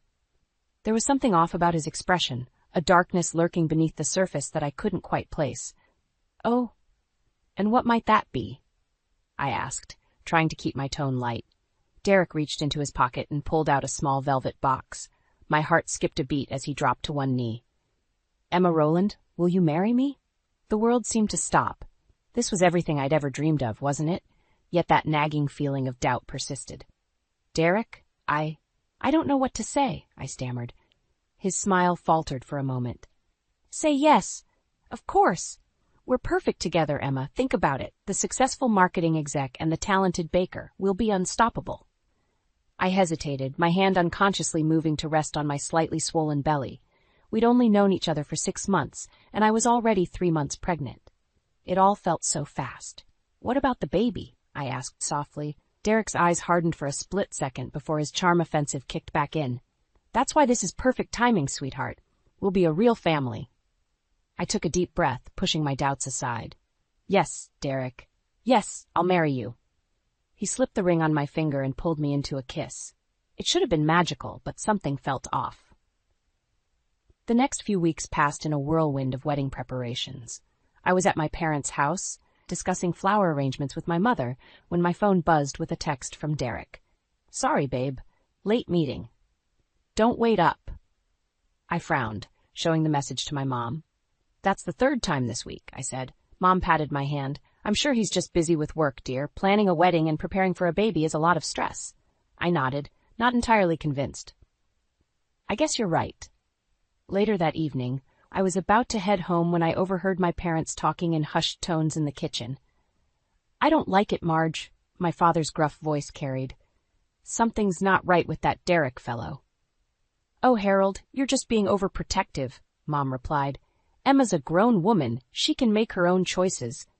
But a shotgun wedding? And have you seen the way he looks at her sometimes? Like she's, I don't know, a prize he's won?" I backed away, my heart pounding. Was I making a terrible mistake? The day of the wedding arrived all too quickly. As I stood in the bridal suite, adjusting my veil, my best friend Lily burst in, her face pale. "Emma, I need to talk to you," she said urgently. "Lily, what's wrong? You look like you've seen a ghost." She wrung her hands nervously. I saw Derek outside. He was on the phone, arguing with someone." My stomach dropped. "What did you hear?" Lily hesitated. He said, "Don't worry, baby. Once we're married, I'll have access to her trust fund. Then we can be together." The room spun around me. I clutched the vanity for support, my mind reeling. "Emma?" Lily's voice sounded far away. "What do you want to do?" I looked at my reflection in the mirror, at the hopeful bride staring back at me. In that moment, I knew I had a choice to make, one that would change the course of my life forever. "I need to talk to Derek," I said, my voice surprisingly steady. "Right now." I stared at the positive pregnancy test, a mix of joy and dread swirling in my stomach. Derek and I had been married for just 3 months, and already the cracks in our relationship were starting to show. I took a deep breath and headed downstairs to share the news. "Derek," I called out, entering the living room. He was sprawled on the couch, scrolling through his phone. "What is it, Emma?" he asked, not bothering to look up. I swallowed hard. "I'm pregnant." His head snapped up, eyes wide. For a moment I saw a flicker of, was it panic? But then his trademark smile spread across his face. "That's wonderful, darling," he said, standing up to embrace me. But his hug felt stiff, forced. As the weeks passed, Derek's behavior became increasingly erratic. He'd come home late, reeking of alcohol and perfume that wasn't mine. When I'd confront him, he'd turn it around on me. "You're being paranoid, Emma," he'd snap. "This pregnancy is making you crazy." One night, I was folding laundry when his phone buzzed on the nightstand. I shouldn't have looked, but something compelled me. The text message preview made my blood run cold. Can't wait to see you tonight, baby. Don't forget the champagne. R. My hands shook as I put the phone down. I heard the front door open and Derek's footsteps on the stairs. Hey, I'm heading out, he called. Work dinner. I met him in the hallway, my heart pounding. With R? I asked, my voice barely above a whisper. Derek's face hardened. You went through my phone? Who is she, Derek? He laughed, a cold, cruel sound that made me flinch. You're being ridiculous, Emma. R is a client. Nothing more. But I saw the lie in his eyes. Don't do this, I pleaded. We're having a baby. We can work this out. Derek's expression softened, but there was no warmth in it. He cupped my face in his hands. Oh, Emma. Sweet, naive Emma. Did you really think a baby would change anything? I recoiled as if I'd been slapped. What are you saying? He sighed, dropping his hands. I'm saying that this, he gestured between us, was never meant to last. You were convenient, Emma, a pretty little housewife to show off at company parties, but you're not enough. You've never been enough. Tears streamed down my face. But our vows. Our baby. Derek's laugh was hollow. Vows are just words, Emma. And as for the baby, he shrugged, well, I'm sure you'll make a wonderful single mother. With that, he turned and walked out the door, leaving me standing there, shattered and alone. The next few days passed in a blur of tears and sleepless nights. I was curled up on the couch when the doorbell rang. It was Margaret, Derek's mother. Emma, dear, she said, pulling me into a hug. I came as soon as I heard. How are you holding up? I broke down in her arms, sobbing out the whole story. Margaret listened, her face growing darker with each word. That boy, she muttered. I raised him better than this. As we sat talking, my phone buzzed. It was a text from an unknown number. Emma, it's Rachel. We need to talk. Derek's been lying to both of us. I showed Margaret the message, my hands shaking. Oh, honey, Margaret said, squeezing my hand. What are you going to do? I took a deep breath, feeling a spark of determination ignite within me. I'm going to meet her, I said, and then I'm going to make Derek pay for what he's done to us. As I typed out a response to Rachel, I felt a shift inside me. The old Emma, sweet, trusting, naive, was gone. In her place was a woman scorned, a mother-to-be ready to fight for her future. Game on, Derek, I whispered to myself. You have no idea what's coming. I stood in the bustling cafe, my heart pounding as I scanned the room for Rachel. A petite blonde waved from a corner table, and I steeled myself as I approached. Emma? She asked, her voice trembling slightly. I nodded, sliding into the seat across from her. Rachel, I presume? She looked nothing like I'd imagined. Young, yes, but with a vulnerability in her eyes that caught me off guard. I'm so sorry, Rachel blurted out. I had no idea Derek was married. He told me you two were separated. I felt a familiar ache in my chest. How long? I managed to ask. 6 months, she whispered. But last week I saw his wedding ring. When I confronted him, he laughed it off, said it didn't mean anything. Just anger flared inside me. That sounds like Derek. Rachel's eyes widened. There's more. I think he's been stealing from the company. I saw some suspicious transfers on his laptop. My mind raced. Could this be the leverage I needed? Our conversation was cut short by my phone ringing. It was the hospital. I was in labor. I have to go, I said, standing abruptly. My water just broke. Rachel looked panicked. Do you need help? Should I call Derek? I shook my head. No, I'll be fine on my own. But as I rushed to the hospital, pain searing through me, I realized how alone I truly was. Hours passed in a blur of agony and fear. Where was Derek? I'd left messages, but he was nowhere to be found. As another contraction hit, I gripped my mother's hand. I can't do this, I sobbed. Mom stroked my hair. Yes, you can, Emma. You're stronger than you know. With one final push, my daughter entered the world. As I held her tiny form, a fierce love unlike anything I'd ever known washed over me. Hello, Ava, I whispered. It's just you and me now. It wasn't until hours later that Derek finally showed up, reeking of alcohol. Where have you been? I hissed, careful not to wake Ava. He shrugged, barely glancing at the baby. Out. Had some things to take care of. Things? I echoed, disbelief turning to rage. Your daughter was being born. Derek's eyes hardened. Don't start, Emma. I'm here now, aren't I? Get out, I said, my voice low and dangerous. He laughed. You can't be serious. I know about Rachel, I spat. And the money you've been stealing. Get out before I call security. For a moment, fear flashed across Derek's face. Then his mask of indifference slipped back into place. Fine, he sneered. Have fun playing single mom. We both know you can't handle it. As he stormed out, I felt a strange mix of relief and terror. What had I done? The next few days were a haze of sleepless nights and tearful phone calls. My parents were a godsend, helping with Ava and offering words of encouragement. You've got this, sweetheart, Dad said one evening as I struggled to soothe a colicky Ava. One day at a time. A week after bringing Ava home, I received a text from Rachel. Emma, I have proof of Derek's embezzlement. Meet me tomorrow? As I typed my reply, a plan began to form in my mind. Derek had taken so much from me, my trust, my security, my dreams of a happy family. But I refused to let him take my future. I looked down at Ava, peacefully sleeping in her bassinet. We're going to be okay, little one, I whispered. Mommy's going to make sure of it. With newfound determination, I began to plot my revenge. Derek had no idea what was coming, but he was about to learn that hell hath no fury like a woman scorned, especially when that woman is a mother protecting her child. The first few months of single motherhood were a blur of sleepless nights and tear-stained onesies. Ava was colicky, and I was a mess. But with each passing day, I found a strength I never knew I had. One particularly rough morning, as I rocked a wailing Ava, my mom appeared at my door with a casserole and a determined look. Emma, honey, she said, taking Ava from my arms. You need a break. Go take a shower, I've got this. I hesitated, but the allure of hot water and 5 minutes of peace was too tempting to resist. As I stood under the spray, I felt the weight of the past few months wash over me. I sobbed, letting out all the pain and frustration I'd been holding in. When I emerged, feeling somewhat human again, I found Mom in the kitchen, Ava peacefully sleeping in her arms. How did you do that? I asked, amazed. She smiled. Years of practice, dear. Now sit down. We need to talk about your future. Over the next hour, we hatched a plan. I'd start a small baking business from home, allowing me to care for Ava while earning an income. It was terrifying and exhilarating all at once.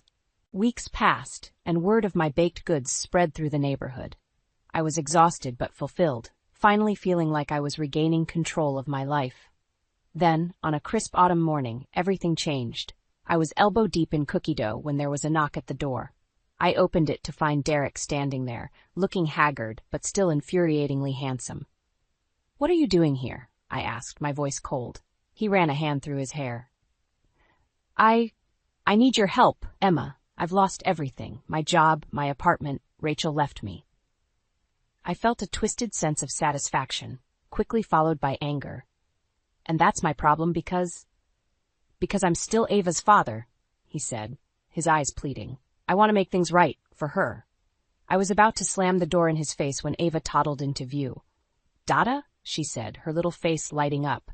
My heart clenched. I couldn't deny her a relationship with her father, no matter how much I wanted to. You can see her, I said finally, but on my terms, and you need to get your life together first. Derek nodded eagerly. I will, I promise. Thank you, Emma. As he left, I felt a mix of emotions churning inside me. Had I made the right decision? That night, as I was going through some old papers, I stumbled upon our joint bank statements. Something caught my eye, a series of large withdrawals made just before our separation. With growing horror, I realized Derek had emptied our savings account.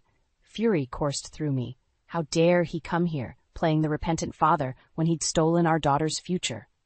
I called my parents, my voice shaking with rage as I explained what I'd discovered. Oh, sweetheart, Dad said, his voice grave. You need to talk to a lawyer. This changes everything. The next morning, I made 2 calls. The first was to a highly recommended divorce attorney. The second was to Derek. We need to talk, I said when he answered. And this time, you're going to tell me the whole truth, or so help me, you'll never see Ava again. There was a long pause before Derek replied, his voice uncharacteristically small. Okay, Emma, you're right. It's time you knew everything. As I hung up, I felt a strange calm settle over me. This was it, the moment that would define our future. I looked at Ava, playing happily with her blocks, blissfully unaware of the storm brewing. It's going to be okay, baby girl, I whispered, more to myself than to her. Mommy's going to make sure of it. With renewed determination, I began to prepare for the battle ahead. Derek had no idea what was coming, but I was ready. It was time to fight for the future Ava and I deserved. The aroma of freshly baked cinnamon rolls filled the air as I put the finishing touches on Ava's birthday cake. 5 years had passed since that fateful day when Derek walked out on us, and life had taken unexpected turns. "Mommy, is it time yet?" Ava's excited voice called from the living room. I smiled, my heart swelling with love. "Almost, sweetie. Why don't you help Grandma set the table?" As I watched Ava skip off, I marveled at how far we'd come. My little home bakery had flourished thanks to word of mouth and a loyal customer base. It wasn't always easy, but we were making it work. The doorbell rang, and I wiped my hands on my apron before answering. To my surprise, it wasn't a guest for Ava's party, but a smartly dressed woman I didn't recognize. "Emma Rowland?" she asked, her tone professional. I nodded, a knot forming in my stomach. "I'm Olivia Chen from Le Petit Gâteau. We've heard great things about your baking, and we'd like to offer you a position as our new pastry chef." My jaw dropped. Le Petit Gâteau was one of the most prestigious restaurants in the city. This was the opportunity of a lifetime. I'm flattered," I stammered. "But I have a daughter to consider and my home business." Olivia smiled warmly. "We understand. The position comes with flexible hours and a substantial salary increase. Why don't you come by tomorrow for a trial run?" As she left, my mind was reeling. This could change everything for Ava and me. But could I really balance it all? The party was a whirlwind of laughter and sugar-fueled excitement. As I watched Ava blow out her candles, I made a silent wish for guidance. The next day, I dropped Ava off at school and headed to Le Petit Gâteau, my stomach in knots. The kitchen was a hive of activity, and I threw myself into the work, losing track of time as I created delicate pastries and intricate desserts. It wasn't until I glanced at the clock that I realized with horror that I was late picking up Ava. I rushed out, apologizing profusely to the head chef. When I arrived at the school, Ava was sitting alone on the steps, her little face tear-stained. "I'm so sorry, baby," I said, pulling her into a hug. "Mommy lost track of time." Ava's lower lip trembled. "You forgot about me?" Her words pierced my heart. "Never, sweetheart. I could never forget about you." As we drove home, I wrestled with my decision. The job was amazing, but at what cost? Just as we pulled into our driveway, my phone rang. It was Olivia, offering me the position. "We were impressed with your work today," she said. "We'd love to have you join our team." I took a deep breath, about to decline, when Ava spoke up from the back seat. "Mommy, did you make yummy cakes today?" I smiled at her through the rearview mirror. "I did, sweetie. How would you feel if Mommy made cakes at a fancy restaurant sometimes?" Ava's eyes lit up. "Can I come and taste them?" Suddenly, I saw a way forward. "Olivia," I said into the phone, "I'd love to accept, but I need to discuss some terms about my schedule." After hanging up, I turned to Ava. "How about we celebrate with some ice cream?" As we sat at the kitchen table, enjoying our sundaes, I felt a renewed sense of purpose. We could make this work. I could have my career and be there for Ava. But just as I was basking in this moment of triumph, a familiar face caught my eye through the window. Derek was walking up our driveway, looking as handsome and charming as ever. My blood ran cold. What was he doing here? And why now, when everything was finally falling into place? As the doorbell rang, I knew I had to make a decision. Face Derek and potentially disrupt the life we'd built, or pretend we weren't home and keep him out of our lives for good. Ava looked at me, curiosity in her eyes. "Mommy, who's that man?" I took a deep breath, steeling myself for what was to come. "That, sweetheart, is your father, and it's time we had a long overdue conversation." The aroma of roast turkey filled Margaret's house as I put the finishing touches on my pumpkin pie. Thanksgiving had always been a big deal in the Rowland family, but this year felt different. Tension hung in the air like a thick fog, and I couldn't shake the feeling that everything was about to change. "Emma, dear, could you help me with these plates?" Margaret called from the dining room. As I arranged the china, I caught sight of Derek through the window, pulling up in his flashy sports car. My stomach churned. It had been months since I'd last seen him, and the memory of our encounter at Le Petit Gâteau still burned. "Grandma, look, Daddy's here!" Ava squealed, running to the door. I exchanged a glance with Margaret, whose lips were pressed into a thin line. She knew as well as I did that Derek's presence would complicate things.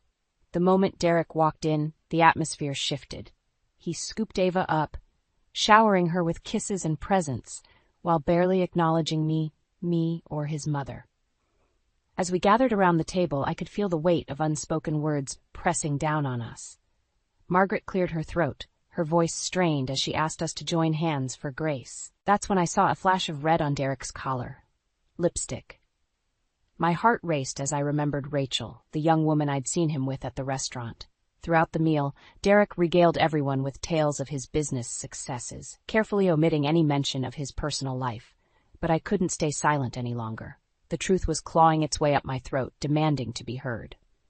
"So, Derek," I said, my voice steadier than I felt, "how's Rachel doing these days?" The table fell silent. Derek's fork clattered against his plate. I don't know what you're talking about," he stammered, but the panic in his eyes told a different story. "Oh, I think you do," I pressed on, fueled by years of pent-up anger. "I saw you with her at Le Petit Gâteau. You looked quite cozy." Margaret gasped, her eyes darting between Derek and me. "Son, what is she talking about?" And just like that, the dam broke.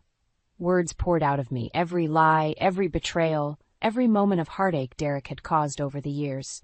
I told them about the affair, the stolen money, the broken promises. Derek's face contorted with rage. "You don't know what you're talking about," he shouted, slamming his fist on the table. "I've always provided for Ava." "Provided?" I laughed bitterly. "You mean the child support checks that bounce half the time? Or the promises to show up that you never keep?"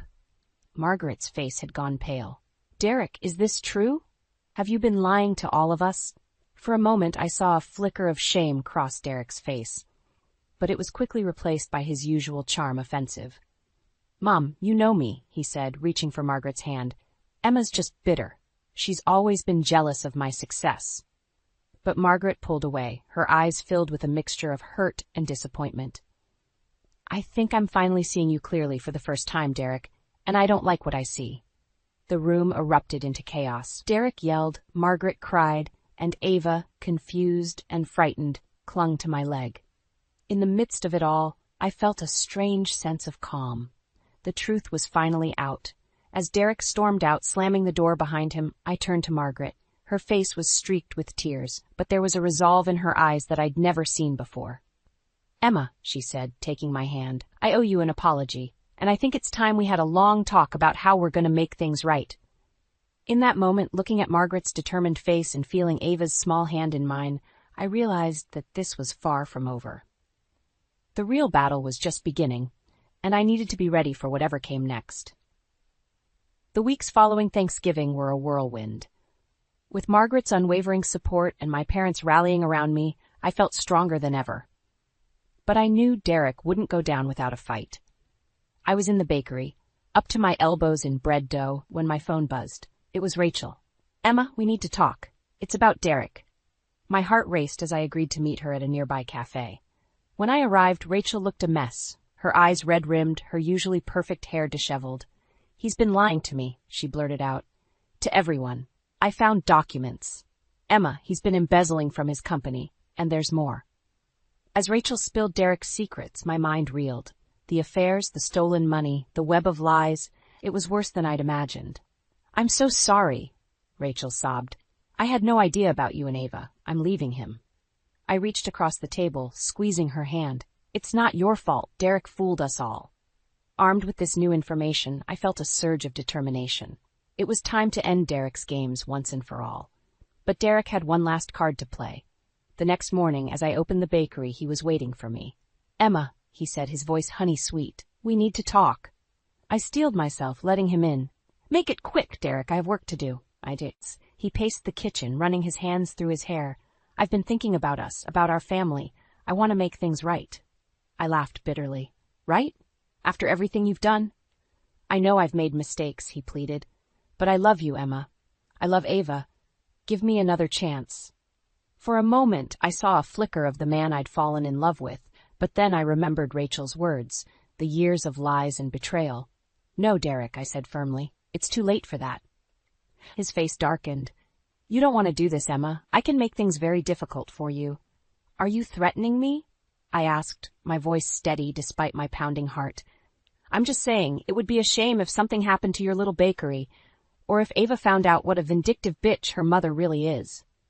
White-hot anger surged through me. Get out, I hissed. Now. As Derek turned to leave, a small voice piped up from the doorway. Mommy? Why is Daddy being mean? Ava stood there, her eyes wide with confusion and fear. Derek's face paled. Sweetheart, it's not what you think, he stammered. But Ava backed away, tears welling in her eyes. You're a bad man, she whispered before running upstairs. Derek looked stricken. Emma, Save it, I snapped. You've done enough damage, but let me make one thing clear. If you ever threaten me or Ava again, I'll make sure everyone knows exactly what kind of man you really are. As Derek slunk out, I sank to the floor, my body shaking with adrenaline and emotion. I'd stood up to him, but at what cost? How could I protect Ava from the fallout? My phone buzzed. A text from Margaret. Just heard from Derek. Are you okay? Do you need me to come over? I was about to reply when I noticed something odd. The safe where I kept the bakery's cash was ajar. With trembling hands I opened it, my heart sinking as I realized the truth. It was empty. Every last dollar gone. In that moment, as I stared at the bare safe, Ava's sobs echoing from upstairs, I felt the weight of everything crashing down on me. How could I have been so blind? So trusting? But as I clenched my fists, a new resolve hardened within me. This wasn't over. Not by a long shot. Derek had taken my money, threatened my daughter, and tried to manipulate me one last time. Now, it was my turn to fight back, and this time, I wouldn't stop until justice was served. The morning sun streamed through the bakery windows as I surveyed the empty shelves. Derek's theft had left me with nothing, but I refused to let it break me. I had one last card to play. Are you sure about this, Emma? Margaret asked, her voice laced with concern. I nodded, my jaw set with determination. It's time Derek faced the consequences of his actions. With trembling fingers, I dialed the number Rachel had given me. Hello? This is Emma Rowland. I have information about Derek Rowland's embezzlement scheme. The next few hours were a whirlwind. Police officers swarmed the bakery, taking statements and collecting evidence. As I watched Derek being led away in handcuffs, a mix of emotions washed over me. Relief, sadness, and a glimmer of hope for the future. Weeks passed, and slowly, life began to take on a new rhythm. The community rallied around me, offering support and encouragement. Margaret, bless her heart, had set up a GoFundMe to help me rebuild the bakery. One particularly busy morning, as I juggled trays of fresh croissants, the bell above the door chimed. I looked up to see a tall, distinguished man with kind eyes. Emma Rowland? He asked, smiling warmly. I'm Robert Weinstein. I heard about your situation and I'd like to help. Robert, it turned out, was a successful restaurateur with a passion for mentoring up-and-coming bakers. Over coffee and my signature cinnamon rolls, we talked for hours about recipes, business strategies, and dreams for the future. As the weeks turned into months, Robert became more than just a mentor. His steady presence and unwavering support helped heal wounds I didn't even know I had. And Ava adored him, often begging him to tell her stories about his travels and culinary adventures. On the day of Derek's sentencing, I stood in the courtroom, my heart pounding.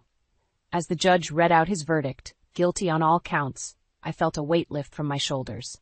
It was finally over. Outside the courthouse, surrounded by my parents, Margaret, and Robert, I took a deep breath of fresh air. So what now? My mom asked, squeezing my hand. I smiled, looking at the faces of those who had stood by me through it all. Now, we build something beautiful. And that's exactly what we did. With Robert's guidance and the community's support, my little bakery blossomed into a thriving business. But more importantly, I blossomed too. 1 year to the day after Derek's arrest, I stood in my newly expanded kitchen, putting the finishing touches on a wedding cake. As I piped delicate sugar flowers, I caught sight of my reflection in the polished steel countertop. The woman staring back at me was stronger, wiser, and happier than I'd ever been. Mommy, look! Ava's excited voice pulled me from my reverie. She proudly held up a slightly lopsided cupcake, frosted in every color of the rainbow. I made it all by myself. I scooped her up, planting a kiss on her flour-dusted cheek. It's beautiful, sweetheart. Just like you. Robert appeared in the doorway, his eyes twinkling. I'd say you both inherited the baking gene, he chuckled, wrapping us in a warm embrace. As we stood there, flour-covered and laughing, I realized that this moment of pure joy and love was what I'd been fighting for all along. Derek had tried to break me, but instead he'd set me free. Free to find my strength, my voice, and a love that was real and true. I looked at Robert, at Ava, and at the life we were building together. "You know what?" I said, my heart full to bursting. "I think it's time for a celebration. Who wants to help me bake a new beginnings cake?" As Ava cheered and Robert rolled up his sleeves, I felt a sense of peace wash over me. The road had been long and painful, but it had led me here, to a place of love, strength, and endless possibilities. And for that, I was grateful. Life, I realized, was a lot like baking. Sometimes you had to endure the heat to create something truly sweet. And this was the sweetest victory of all. During a seemingly innocuous family dinner, the conversation flowed as usual. My husband Todd discussing his work at the insurance firm, our teenage son Aaron rambling about his latest video game obsession. That's when I noticed Todd's demeanor shift, his eyes darting furtively as he excused himself from the table, whispering into his phone in the hallway. "Sarah, I promise, we'll start fresh soon. Just be patient a little longer." My heart pounded in my chest as the weight of his words sank in. "Sarah?" A chill ran down my spine as Todd returned, his expression carefully composed, as if nothing had transpired. Doubts resurfaced. The late nights at the office, the unexplained charges on our credit cards. I had suppressed them, convincing myself that his dedication to providing for our family was paramount. That night, as Todd slept soundly beside me, my mind raced, dissecting every interaction, every half-truth that had once seemed innocuous. How could the man I had sacrificed so much for, the one for whom I had put my own career aspirations on hold, betray me in this way? The following morning, I feigned normalcy, my accountant's mind already formulating a plan.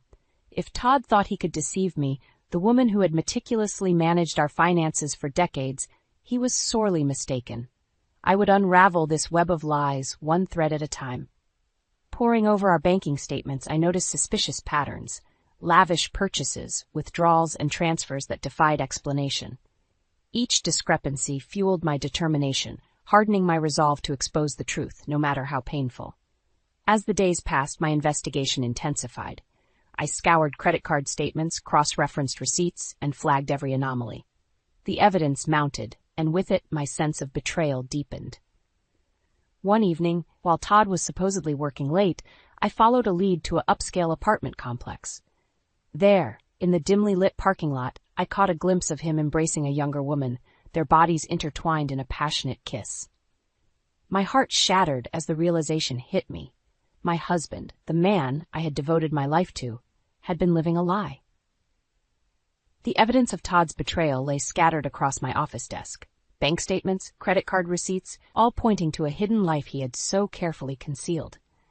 As an accountant, I prided myself on my meticulous attention to detail, but even I had been blind to the glaring discrepancies in our finances. "What's all this?" Todd's voice startled me as he entered the room, his brow furrowed in confusion. I straightened my back, marshalling every ounce of courage. "Care to explain these charges at the Grand Lux Hotel, or the monthly payments to an apartment downtown?" Todd's face paled as he glanced at the incriminating paperwork. "Marlene, it's not what you think. Don't insult my intelligence," I spat, fury coursing through my veins. "I know about Sarah. I saw you with her." A heavy silence hung in the air as Todd struggled to formulate a response. Finally, he exhaled deeply, his shoulders sagging in resignation. "I never meant to hurt you. It just happened." "It just happened?" I echoed incredulously. "You've been living a double life, betraying me and our family with your lies and infidelity." Todd's eyes pleaded with me, but I had no sympathy left to offer. "I made mistakes, terrible mistakes, but we can work through this, I swear." I let out a bitter laugh. "Work through this? After you squandered our hard-earned savings on your mistress, lavished her with gifts while I scrimped and saved to make ends meet?" Rage contorted his features as he lashed out. "You think it was easy, living with a woman so consumed by her work, always crunching numbers, never having time for me?" His words stung, but I refused to let him shift the blame. "That's no excuse for what you've done. I sacrificed my own ambitions to support your career, and this is how you repay me?" Todd's head dropped, his shoulders slumping in defeat. "I'm sorry, Marlene, I've made a mess of everything." "Sorry doesn't cut it," I said coldly, gathering the damning evidence. "Not anymore." As I brushed past him, our eyes met briefly, and in that moment I saw the depth of his regret. But it was too little, too late. The man I had loved, the one I had trusted implicitly, was nothing more than a stranger cloaked in deceit. I knew then that there was no turning back.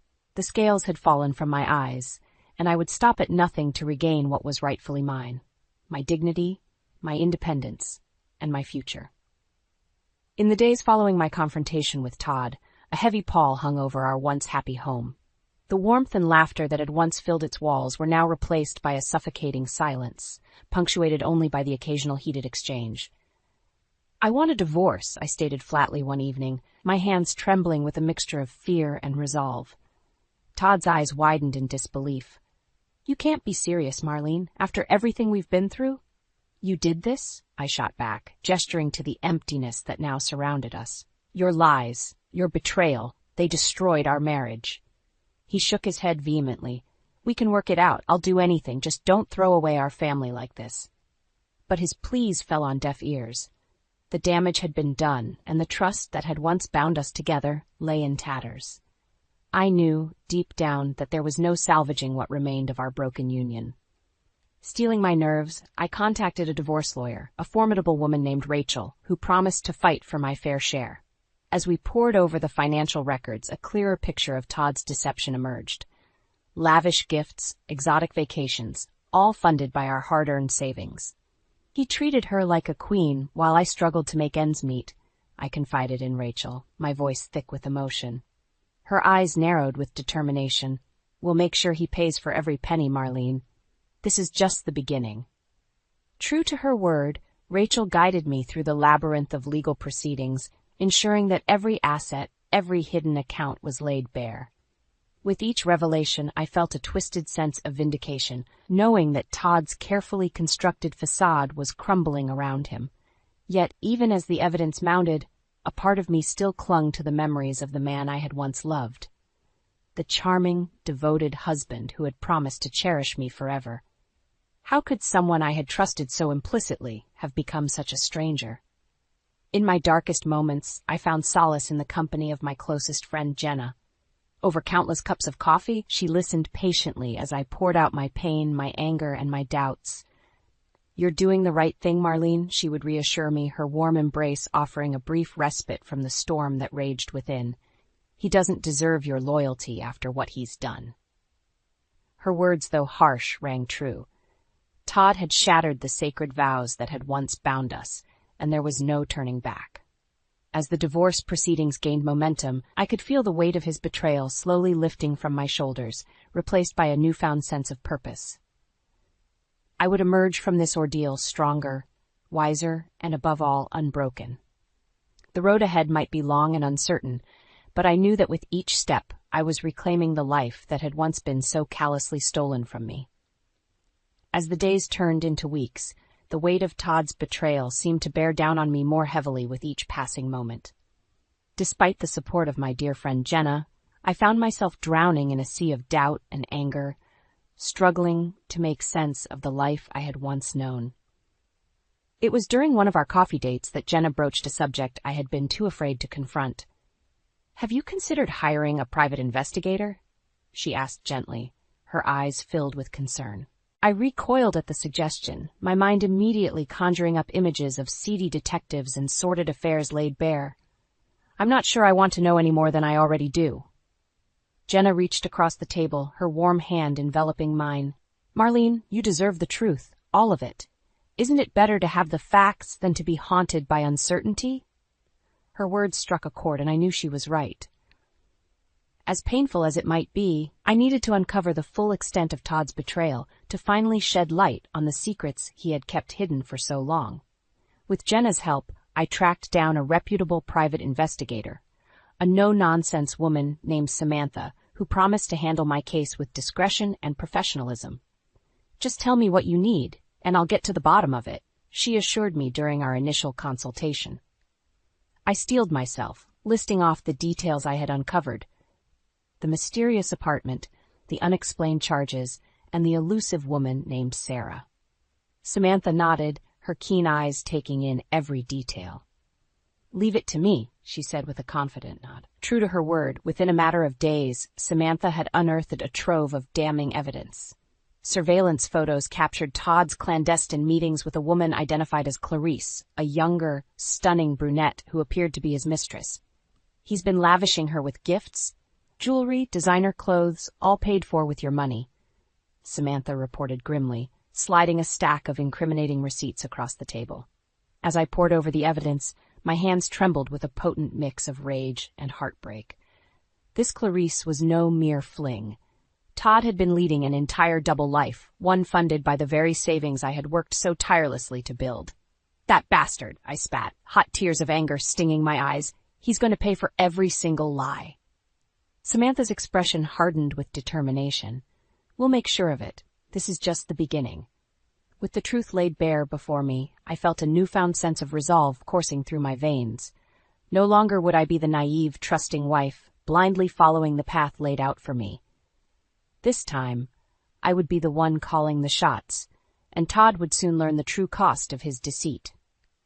Armed with the damning evidence gathered by Samantha, I felt a newfound determination coursing through my veins. It was time to confront Todd and his mistress head-on, to strip away the veil of lies that had shrouded our lives for far too long. With Jenna by my side for moral support, we made our way to the upscale apartment complex where Clarice resided.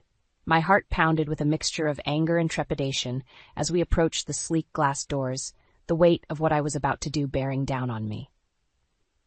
"Are you sure about this, Marlene?" Jenna asked, her voice laced with concern. I took a deep breath, steadying my resolve. He needs to face the consequences of his actions. No more running, no more hiding. Jenna gave my hand a reassuring squeeze, and together we stepped inside. The ride up to Clarice's floor was agonizingly slow, each passing second fueling the fire burning within me. When the elevator doors finally opened, I strode down the plush hallway with purpose, my heels clicking against the marble floor like a metronome counting down to the inevitable confrontation. I rapped sharply on the door, my knuckles stinging from the force of my blows. Moments later, it swung open, revealing a startled Clarice, clad in a silk robe, her perfectly coiffed hair mussed from what was undoubtedly a passionate tryst with my husband. "Marlene?" she gasped, her eyes widening in shock. "What are you doing here?" Before I could respond, Todd appeared behind her, his expression a mixture of guilt and defiance. "Marlene, this isn't what it looks like." "Save it," I spat, shoving past Clarice and into the lavish apartment. "I know everything, the lies, the affairs, the money you've been funneling to support your little mistress here." Clarice's mouth fell open in outrage. "How dare you barge in here and make accusations? Todd loves me and we're going to be together." A bitter laugh escaped my lips. "Is that what he told you? That he'd leave his wife and family for a pretty little thing like you?" Todd stepped forward, his hands raised in a placating gesture. "Marlene, please, let's discuss this like adults." "Oh, we're well past discussion," I snarled, reaching into my purse and retrieving the stack of evidence Samantha had provided.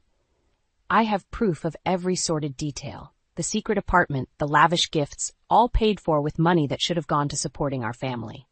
As I brandished the damning photos and receipts, Todd's face drained of color. Clarice, too, appeared shaken, her confident facade crumbling as the truth laid bare. "You've been using me," she whispered, her voice trembling with a mixture of anger and heartbreak. Todd's gaze darted between us, his eyes pleading for understanding. "It's not like that, Clarice. I never meant to hurt either of you." But his words fell on deaf ears. The betrayal ran too deep, the wounds too raw to be soothed by empty platitudes. "Save your lies for someone who still believes them," I spat, turning on my heel and storming towards the door. "You'll be hearing from my lawyer." As I swept out of the apartment, Jenna hurrying to keep pace beside me, I felt a strange sense of liberation wash over me. The shackles of deceit had been broken, and for the first time in months I could breathe freely. The road ahead would be long and arduous, but I was ready to face it head-on. Todd's misdeeds had been laid bare, and now it was time for him to face the consequences of his actions. No more hiding, no more lies. The reckoning had begun. In the aftermath of my explosive confrontation with Todd and Clarice, a sense of grim determination settled over me. I had laid bare the truth of his deceit, and now it was time to make him pay. Not just for the lies, but for every penny he had squandered on his sordid affairs. With Rachel, my formidable divorce lawyer, by my side, we set about meticulously documenting every financial betrayal, every hidden transaction that had drained our accounts over the years. The evidence was damning, a paper trail of excess and greed that left no room for doubt. As we prepared to file the divorce papers, Rachel turned to me, her steely gaze unwavering. "We're not just going after a settlement here, Marlene. We're going to bury him." Her words sent a chill down my spine, but I knew she was right. Todd's actions had gone far beyond the bounds of a simple infidelity. He had systematically looted our hard-earned savings, betraying the very foundation of trust upon which our marriage had been built. When the news of our impending divorce hit the headlines, the fallout was swift and merciless. Todd's once pristine reputation as a respected insurance agent lay in tatters, his clients fleeing in droves as the sordid details of his affairs came to light. How could we have trusted him with our policies when he couldn't even keep his own house in order? One former client lamented to the press. As Todd's professional life crumbled around him, I felt a twisted sense of satisfaction watching him reap the consequences of his actions. No more hiding behind a facade of respectability. The world now knew him for the liar and cheat he truly was. But my revenge didn't stop there. With Rachel's guidance, I dug deeper into Todd's financial dealings, uncovering a tangled web of shady investments and ethical breaches that threatened to strip him of his insurance license altogether. "He's been playing fast and loose with client funds for years," Rachel revealed, her expression grim, "using their premiums to fund his lavish lifestyle and pay off his mistresses." The evidence was irrefutable, and before long, the governing board had no choice but to revoke Todd's license, effectively ending his career in disgrace. As the divorce proceedings dragged on, each court appearance became a public spectacle, with Todd's sordid misdeeds laid bare for all to see. I watched with a strange sense of detachment as he squirmed under the weight of his own lies, his once cocky demeanor replaced by a pathetic whimpering as he begged for leniency. But I was unmoved. He had made his bed, and now it was time for him to lie in it, alone, disgraced, and utterly ruined. In the end, the settlement was a mere formality. I had already taken back what was most precious, my dignity, my independence, and the knowledge that I had emerged from this ordeal a stronger, more resilient woman. As I watched Todd slink away from the courthouse, his head bowed in shame, I felt a strange sense of pity for the broken man he had become. But that pity was quickly overshadowed by a profound sense of relief. The nightmare was finally over, and I was free to start anew, unburdened by the weight of his betrayal. As the dust settled from the explosive divorce proceedings, I could scarcely recognize the man who had once been my husband. Todd's world had come crashing down around him, and the once cocky insurance agent was now a mere shadow of his former self. "This isn't over, Marlene," he snarled during one of our final court appearances, his eyes burning with a mixture of rage and desperation. "You haven't seen the last of me." But his threats rang hollow, a feeble attempt to cling to the illusion of power he had once wielded. The truth was laid bare. He was a disgraced shell of a man, his reputation in tatters, his finances in ruin. With each passing day, new revelations emerged, painting a picture of a man consumed by greed and deceit. It seemed that Clarice had been merely the tip of the iceberg, with evidence surfacing of multiple affairs spanning years, each mistress lavished with expensive gifts and exotic vacations funded by our hard-earned savings.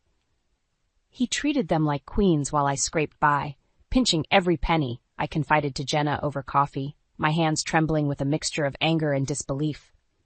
Jenna's expression hardened, her usual warmth replaced by a steely resolve. "He's going to pay for every single lie, Marlene. We'll make sure of it." True to her word, Jenna became my fiercest ally, standing by my side as we methodically dismantled every aspect of Todd's carefully constructed facade. With the help of Rachel and her team of investigators, we uncovered a tangled web of financial misdeeds that went far beyond simple infidelity. It seemed that Todd had been using client funds to bankroll his lavish lifestyle, siphoning off premiums and investment returns to fuel his insatiable appetite for excess. The evidence was damning, and before long, the governing bodies had no choice but to take action. Mr. Wilkins, in light of the overwhelming evidence of ethical breaches and financial misconduct, we have no choice but to revoke your insurance license, effective immediately, the stern-faced judge declared, her gavel punctuating the finality of her words. As Todd slumped in his seat, his face ashen, I felt a strange sense of vindication wash over me. This was the true cost of his betrayal. Not just the loss of his marriage and family, but the complete and utter annihilation of everything he had worked for. In the weeks that followed, word of Todd's downfall spread like wildfire, his once respectable name becoming a byword for duplicity and greed. Former clients and colleagues turned their backs on him, their expressions a mix of disgust and pity for the man who had so thoroughly disgraced himself. I always knew there was something off about him. One former colleague remarked to the press, shaking his head in disbelief, but I never imagined the depths of his depravity. Through it all, Todd maintained a stoic silence, his once boisterous personality replaced by a sullen, withdrawn demeanor. It was as if the weight of his misdeeds had finally crushed him, leaving behind a hollow shell of a man. As for me, I found solace in the knowledge that justice had been served, that the man who had so callously betrayed me had finally reaped the consequences of his actions. It was a small victory, to be sure, but one that filled me with a newfound sense of strength and resolve. The road ahead might still be long and uncertain, but for the first time, in what felt like an eternity, I could see a glimmer of hope on the horizon. A chance to rebuild, to start anew, and to reclaim the life that had once been so cruelly stolen from me. The day my divorce from Todd was finally finalized, I expected to feel a sense of relief, a weight lifted from my shoulders. Instead, as I stood outside the courthouse, the crisp autumn breeze whipping through my hair, I was overcome by a strange mix of emotions. Sadness, anger, and a profound sense of loss. This was the end of an era, the closing of a chapter in my life that had once held so much promise. The dreams Todd and I had shared, the future we had so carefully planned, all of it now reduced to a stack of legal documents and a judge's solemn pronouncement. "Are you okay?" Jenna's gentle voice broke through my reverie as she approached, her warm hand finding mine in a comforting embrace. I forced a smile, blinking back the tears that threatened to spill forth. "I'll be fine. It's just a lot to process." Jenna nodded in understanding, her own eyes shimmering with a mixture of sympathy and pride. "You've been through hell, Marlene, but you came out on the other side stronger than ever." Her words struck a chord within me, and I found myself reflecting on the journey that had brought me to this moment. The nights spent poring over financial records, the countless hours spent strategizing with Rachel, the confrontations with Todd and his mistresses. Each step had been a crucible, forging me into a woman I scarcely recognized. Gone was the naive, trusting wife who had so blindly followed the path laid out before her. In her place stood a woman tempered by the fires of betrayal, a warrior who had stared down the ugliest depths of human deceit and emerged victorious. As I looked back on the wreckage of my former life, a strange sense of clarity washed over me. The pain, the heartbreak, the rage, it had all been worth it, for it had revealed a strength within me that I never knew existed. "You're right, Jenna," I said, squeezing her hand in gratitude. "I am stronger now, and I have all of you to thank for that." A warm smile spread across her face, and in that moment I knew that no matter what lay ahead, I would never be alone. The bonds forged in the fires of this ordeal were unbreakable, a sisterhood born of shared struggle and unwavering support. In the days and weeks that followed, I found myself slowly but surely reclaiming the pieces of the life that had been shattered by Todd's betrayal. With the financial settlement secured, I was finally able to breathe freely, unburdened by the weight of his deceit. Bit by bit, I began to rebuild, exploring new interests and rekindling long-forgotten passions. The accounting firm I had once abandoned in pursuit of Todd's dreams welcomed me back with open arms, and I found myself relishing the familiar rhythm of crunching numbers and analyzing spreadsheets. But even as I immersed myself in work, a part of me yearned for something more. a connection, a chance to open my heart once again to the possibility of love and companionship. It was during a chance encounter at a local coffee shop that I met him, a kind-eyed stranger whose warm smile and easy laughter immediately put me at ease. As we fell into easy conversation, I found myself captivated by his gentle spirit and unwavering integrity, qualities that had been so sorely lacking in my previous relationship. Slowly, cautiously, I began to let my guard down, allowing myself to be vulnerable in a way I hadn't been in years. And though the road ahead was uncertain, I knew that this time I would walk it with my eyes wide open, my heart fortified by the lessons of the past. For the first time in what felt like an eternity, I could see a future unfurling before me, one filled with promise and possibility.